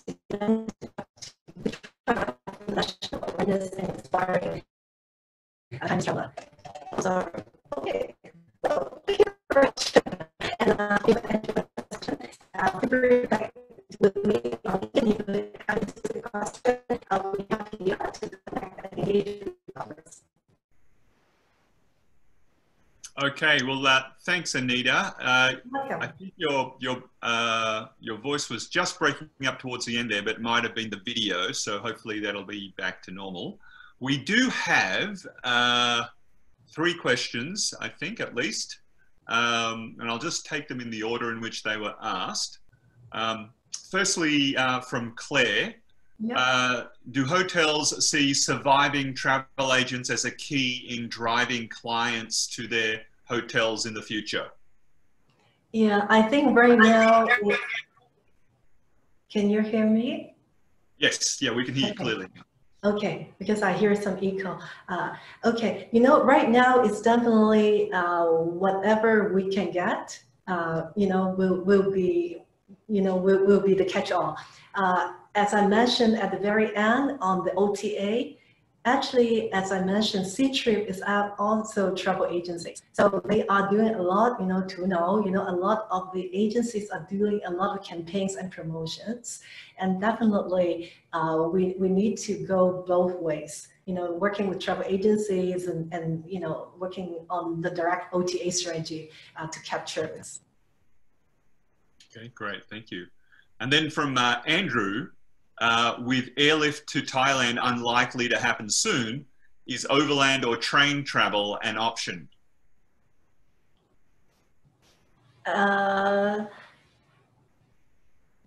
Say that again, sorry. Yeah, with airlift to Thailand unlikely to happen soon, is overland or train travel an option?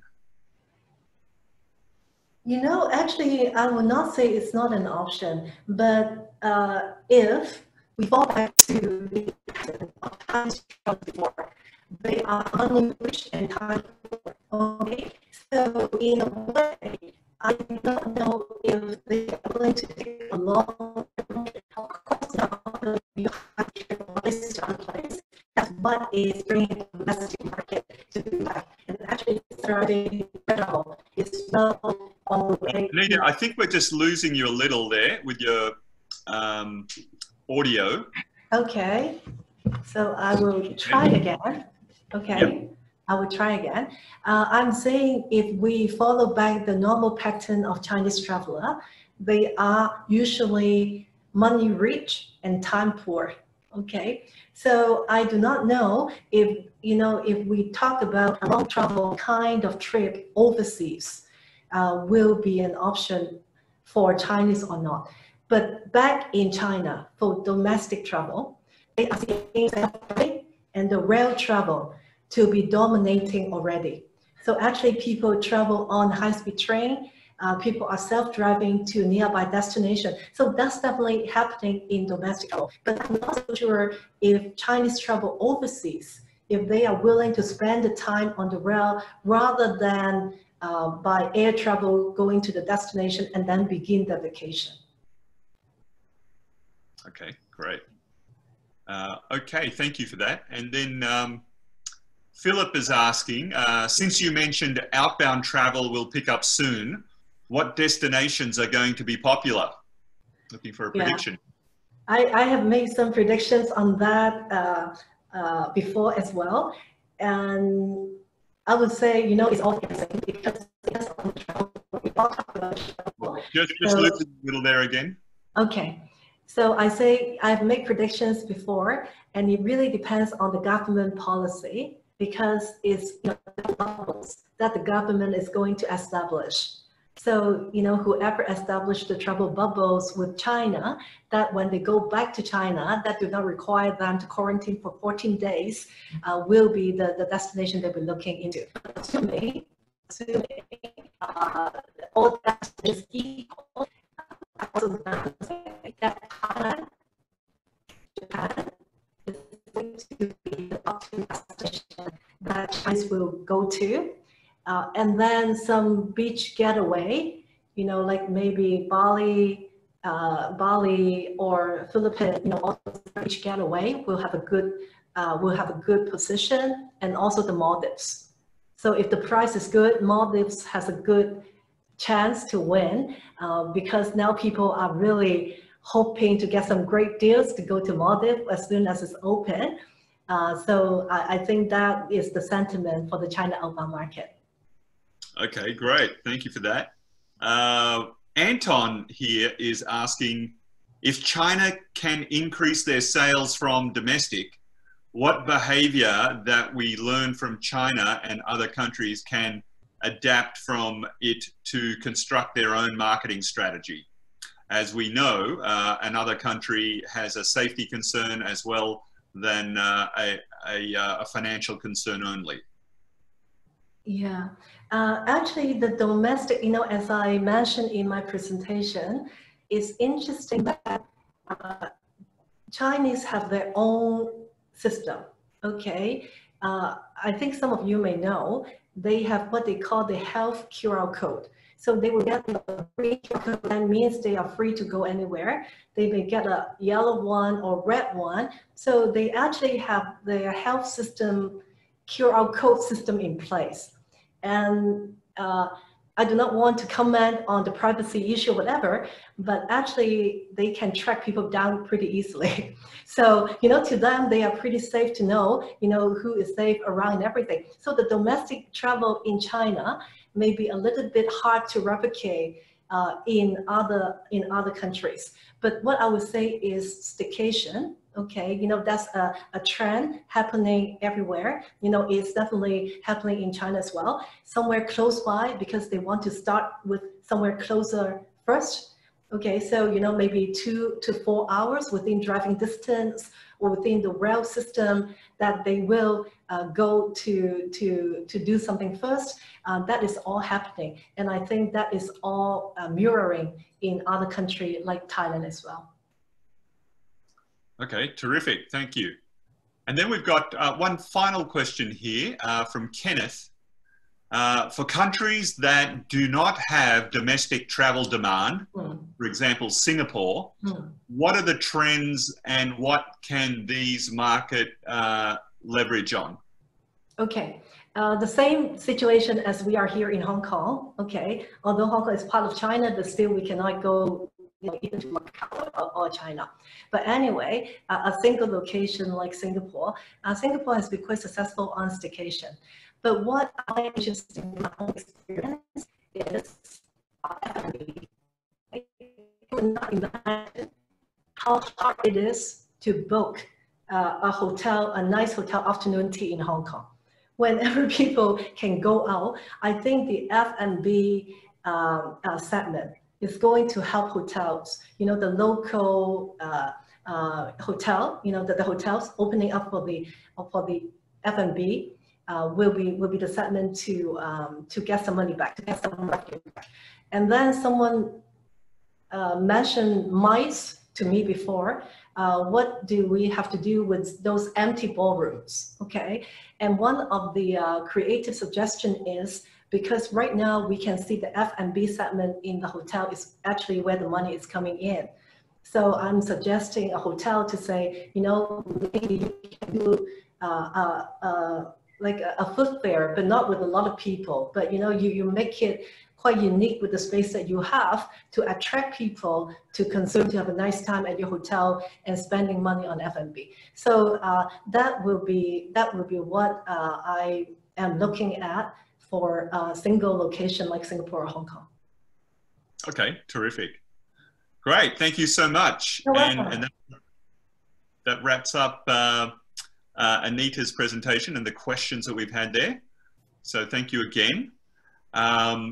What we'd like to move on to now is the open forum. And if you go, we've got, for those of you who are on the line and those who have joined us, if you just go to the Q&A panel, you will find 6 questions numbered from 1 to 6 from myself. And what I'd like you to do, I'll quickly just go through and read them out, but what I'd like you to do is to just select the top 3 questions by clicking the like button as to which are those being the questions you would like the panelists to respond to. So question number 1 there is, what questions are guests asking reservation teams prior to making a booking during this time? So if that's a question you want to hear some responses on, feel free to click the like button.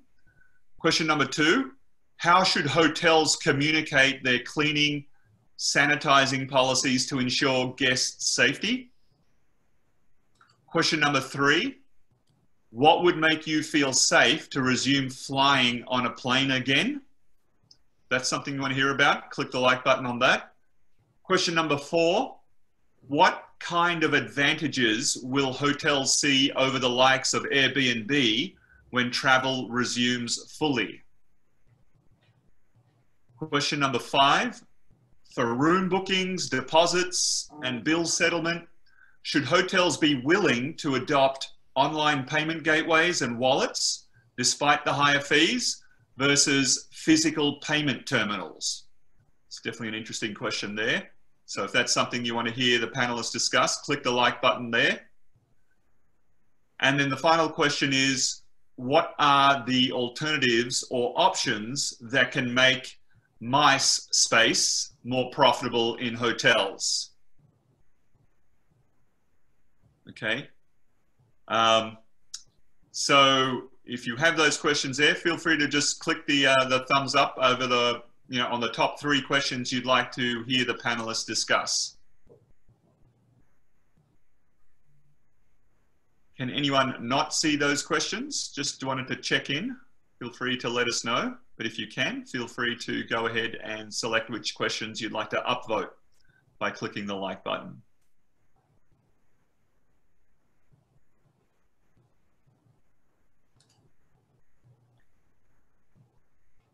Can we get those on the screen at all, Chris?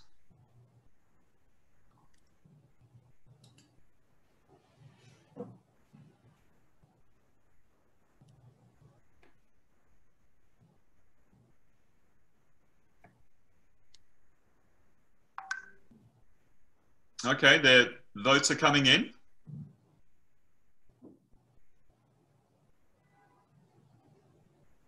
All right, we're off to the races. And question 1 and 2 is going neck and neck.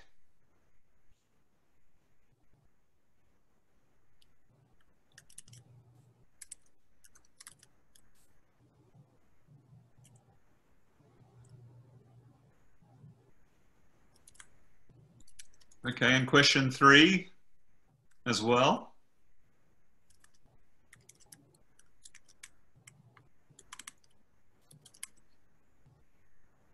All right, any takers for 4, 5, and 6? No takers yet.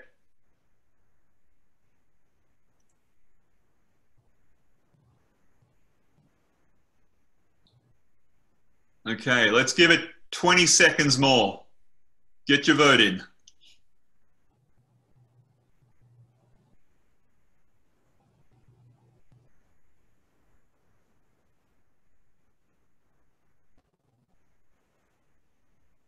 Okay, it's looking pretty clear here. All right, let's call that a timeout. So, panelists, here we are. The most voted question. Actually, we have a tiebreaker right now for questions 1 and 2. What questions are guests asking reservation teams prior to making a booking during this time? Let's take that as the first question. And I'm assuming, Chris, we've got everyone unmuted who would like to weigh in.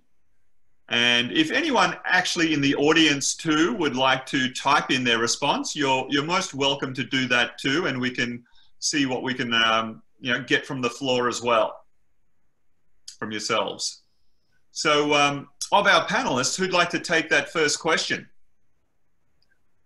What questions are guests asking reservation teams prior to making a booking during this time?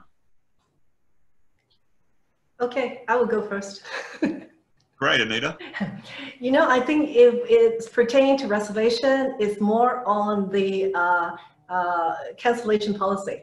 It's more on the flexibility. You know, like if I book it, will I be able to cancel it with no penalty? I think, you know, that is more a reservation question. Okay, great. Good. Anyone else want to weigh in on that? Got a different point of view or want to add to that?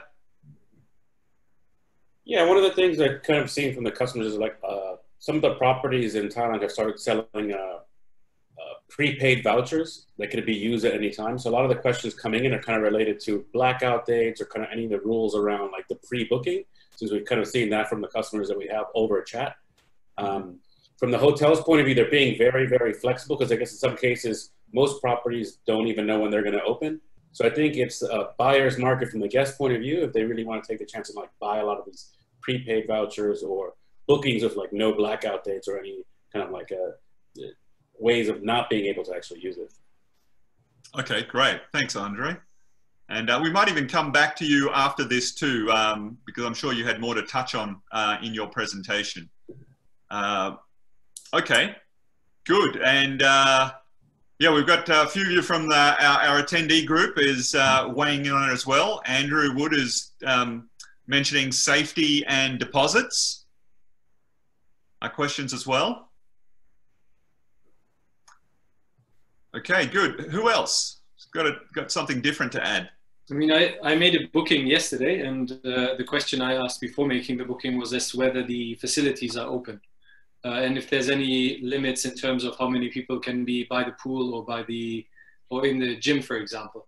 But that's because it's not my area of expertise, but from a bookings perspective, those were the questions that I asked before I made the booking. Okay, good. And how clear was the response? It was a very resounding yes. So, booked. Sweet. All right, good. Walter, any comments yourself? No, I fully agree with the rest of the panel. Those are the two main things: cancellations and what facilities are open. Okay, good.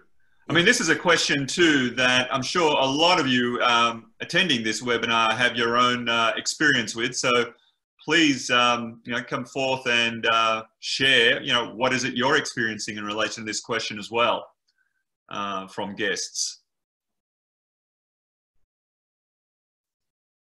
You're out there on the coal face there.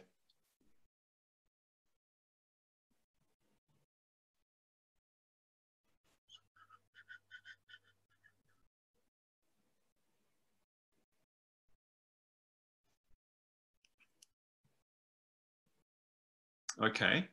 While we're waiting, if there isn't anything further coming through on that, what we can do is, if everyone's okay, we can move on to the next question if there's no further comments. Going, gone, sold. Let's move on to the next question. Oh, hang on, where have we got? Andrew's asking, guests asking, are you open and is it safe? Right. Yeah, very essential questions to be asking there. Okay. All right, question number 2. How should hotels communicate their cleaning and sanitizing policies to ensure guest safety? Okay, shall I take this one to start with? Yep, you're the logical answer there, Walter. Okay, well, 2 ways. Firstly, you need to communicate this on your website clearly, and I think in a little bit more detail than I see in a lot of the guidelines that the major hotel management companies are providing at the moment. And also, I think you need to specify what sort of cleaning solutions and disinfecting solutions you're using. One of the reasons is that quite a lot of the disinfecting and hand sanitizers that I've seen, when I've checked the safety data sheets on those sanitizers that are being offered to the public, the solutions used are actually not for human contact. These are either laboratory chemicals, and in some cases, it actually says that these solutions are not for human contact. So be very careful with what you're offering to your customers, and make sure that you know what's in these things. The second place is in the hotel, you should also have some sort of communication.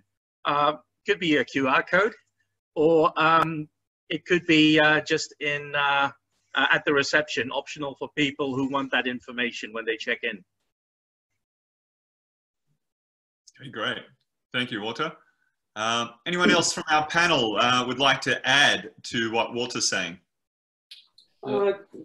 Yeah, Andre here. So yeah, it's one of the things that we've seen from one of our main corporate customers is that they have a kind of a new program that they're advertising that kind of really make the guests feel comfortable, that go through everything from the way of how you arrive, the cleanliness standards, everything they do to sanitize the room before and after you leave, even different notifications that are being put on the room doors before the rooms are cleaned, or if they're clean, letting the guests know that a housekeeper or a service attendant actually entered the room. So a lot of steps are being done to market to the guests, letting them know that what's going to happen.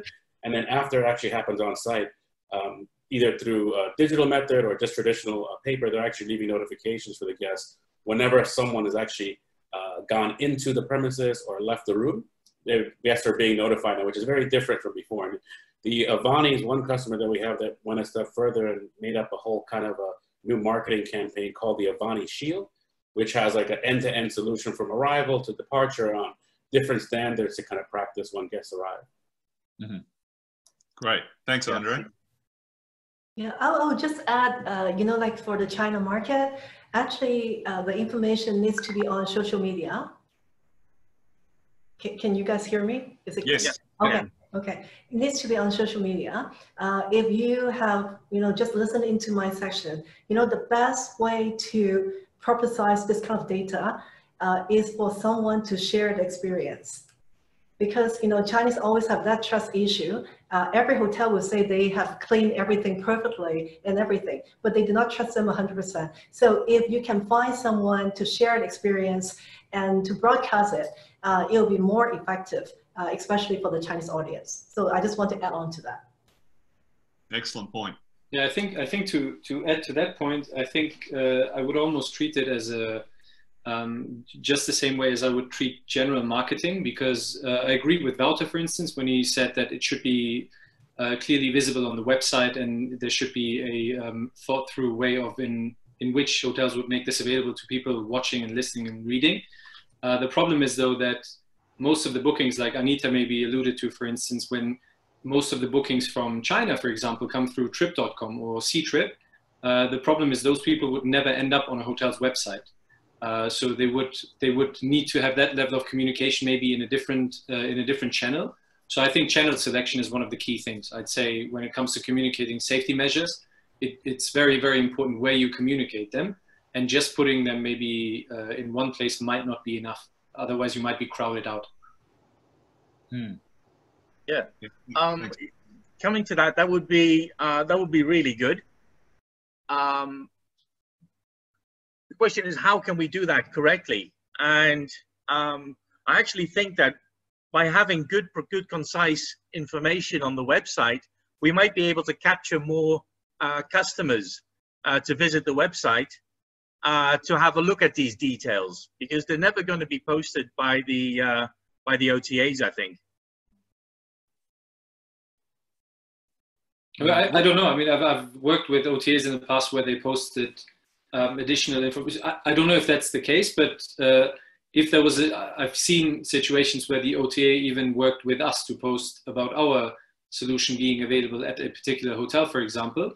If they are open in that sense and you have an ability to work with the likes of Ctrip, then that's great. If not, your point is more than valid, obviously. So if there is an ability to populate more channels, I mean, I showed that Accor video earlier, or the banyan tree video earlier, for example. So it kind of also depends where it sits. If you create a video and pay loads of money for that video around safety measures and nobody watches it, then it's a bit of a waste, right? So you need to really before doing anything, I would probably identify the channels first and then design the strategies for those channels. So if you want to use Google Ads, for instance, to communicate your safety measures, then you need to design a marketing campaign and content around what really works best for Google Ads. And if you want to do something for social media, maybe on your Instagram account, a quick self-made amateur video that you take with maybe your mobile phone, showing somebody cleaning a room and going through those safety measures might be good enough. It's just a question of which works for what channel. Yep. Good. Anyone else to weigh in?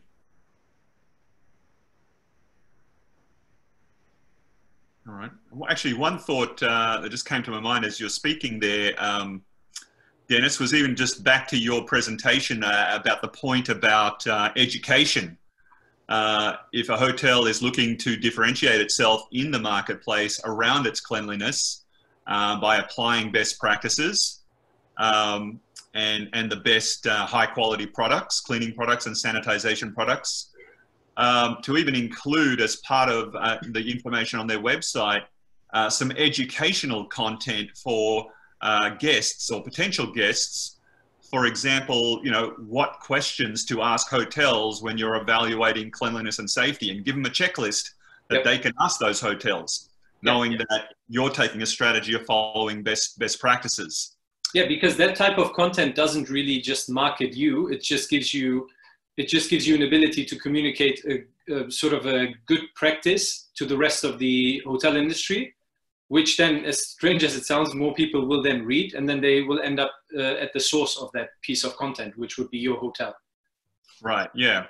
And then the other thing I was just thinking was perhaps even looking at guest evaluation forms and what can hotels do to modify guest evaluation forms to put more focus on cleanliness and sanitization that can then be used for marketing purposes down the track if they're getting good scores in that area.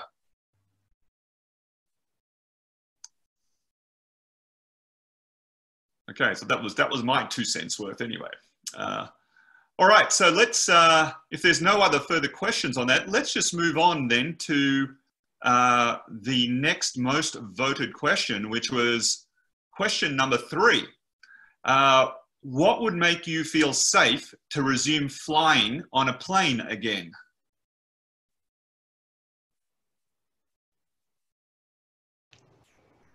Yeah, that one's a bit tough, because I think we've all built up this barrier by not flying for such a long time. I don't know. Maybe in that particular case, from my perspective, maybe genuinely the efforts that the airline industry is trying to put in with larger gaps between people, fewer people on the plane, it might be slightly better. But knowing that you're in one small room essentially with so many other people, regardless of distance, I think there's going to be a little bit of nervousness until you actually take a flight and then you realize I didn't catch any viruses. That might be the thing for me. Right. So getting the reports from the early adopters. Yeah. Yeah. Okay. Which goes back to Anita's point she mentioned earlier too. Great. Anyone else got some their own thoughts here? Well, since we don't know who's sitting next to us and around us, the only way that we can really have safety is to wear a full hazmat suit when we're flying. I've seen that in some of the social media posts coming out of Singapore. Yeah, with airline branding. Yeah. Yeah. Yeah, I actually saw that as well. I think it was Air Asia I don't know if it was real or not, but they had a new uniform that they debuted for this flight attendants. And I mean, from the passenger's point of view, I think if you're on the plane and the attendants are wearing hazmat suits and you're not, it just kind of gives an uneasy feeling. So I think it definitely will have to be where there's like a good balance, or whether it's spaced out seating, where it makes sense for the airlines to actually fly and make a revenue, or what the flight attendants are wearing and what the guests or the passengers are actually required to do, whether it's full face masks or plastic coverings. So I think that'll kind of drive the level of effort that's required, and also whether or not the country you're leaving to and the country you're arriving to has a 2-week quarantine period. I think that's going to be key in most people not wanting to even fly now. Yeah, interesting points there. Yeah. Yeah. And this also brings us to hotels. If your staff are disinfecting an area, they should actually be wearing the proper PPE for that. And in many cases, this is actually a hazmat suit. And the question is, how much is this going to scare off our customers?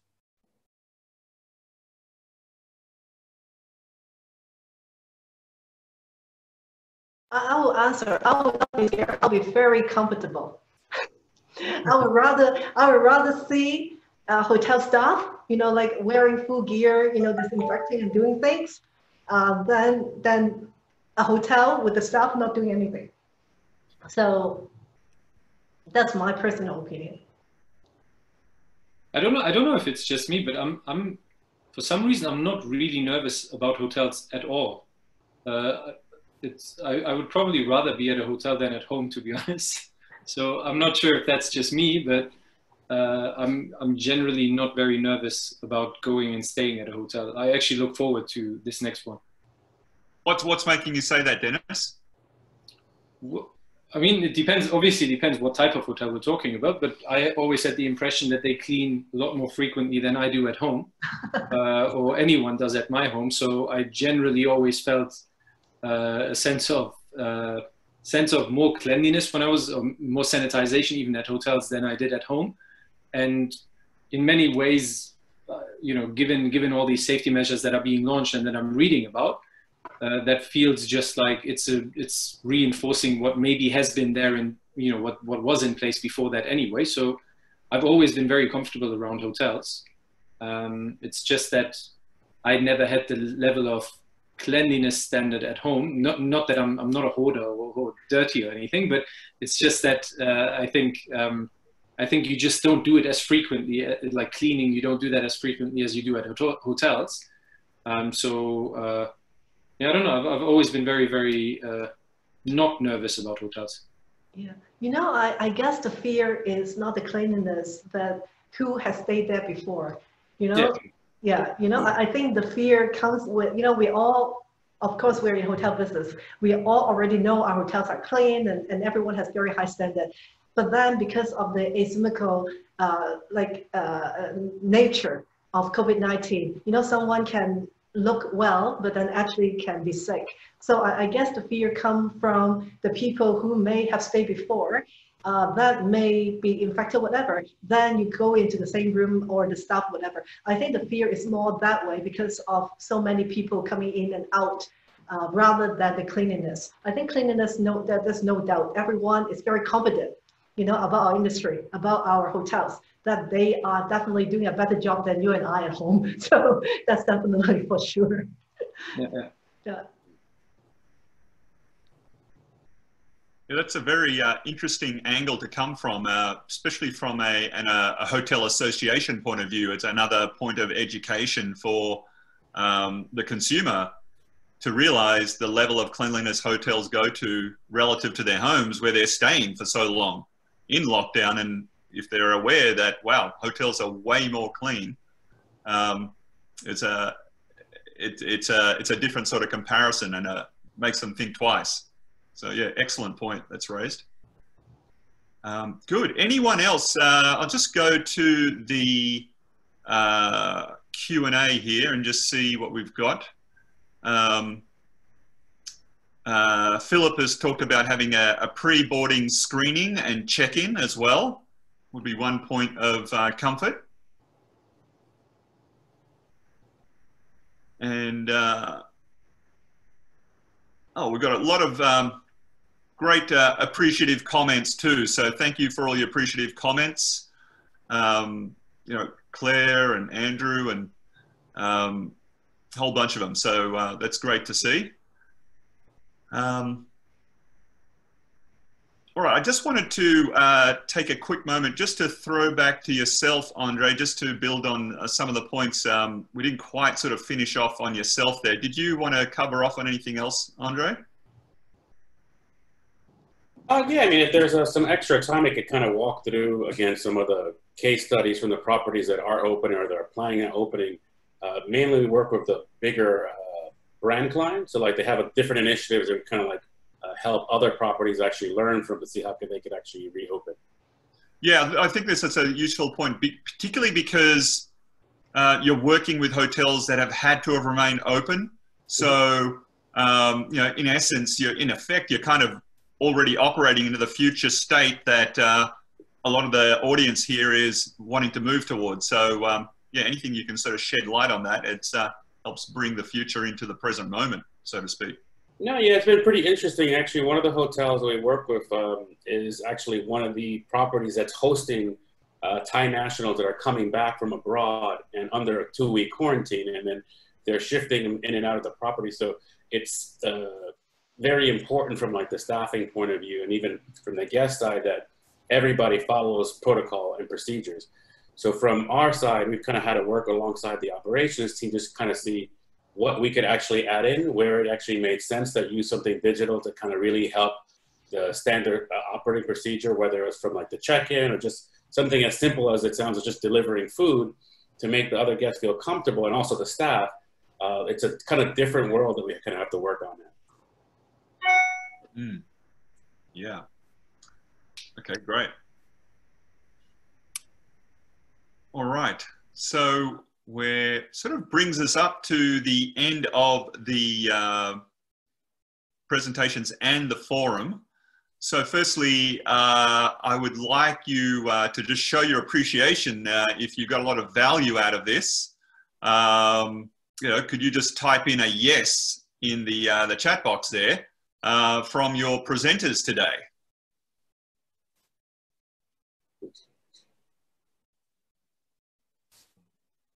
How useful and relevant was today's presentations for you?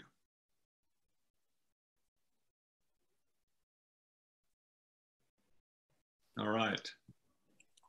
Yeah, thank you. Andrew, Albert, Joanna, Philip, Margie, Mihail, and thank you all for showing your appreciation. I've thoroughly enjoyed it myself. So once again, I'd like to thank Andre and your company sponsoring Okamai, the event. And we'll look forward to the next event, which will be announced in due course. And thank you to yourselves as the audience for being a very engaging and interactive group. Always makes these sort of events a lot more interesting. So appreciated all your comments. And with that, we'll wrap up, and just know that you will be getting a recording of this if you happen to miss any sessions.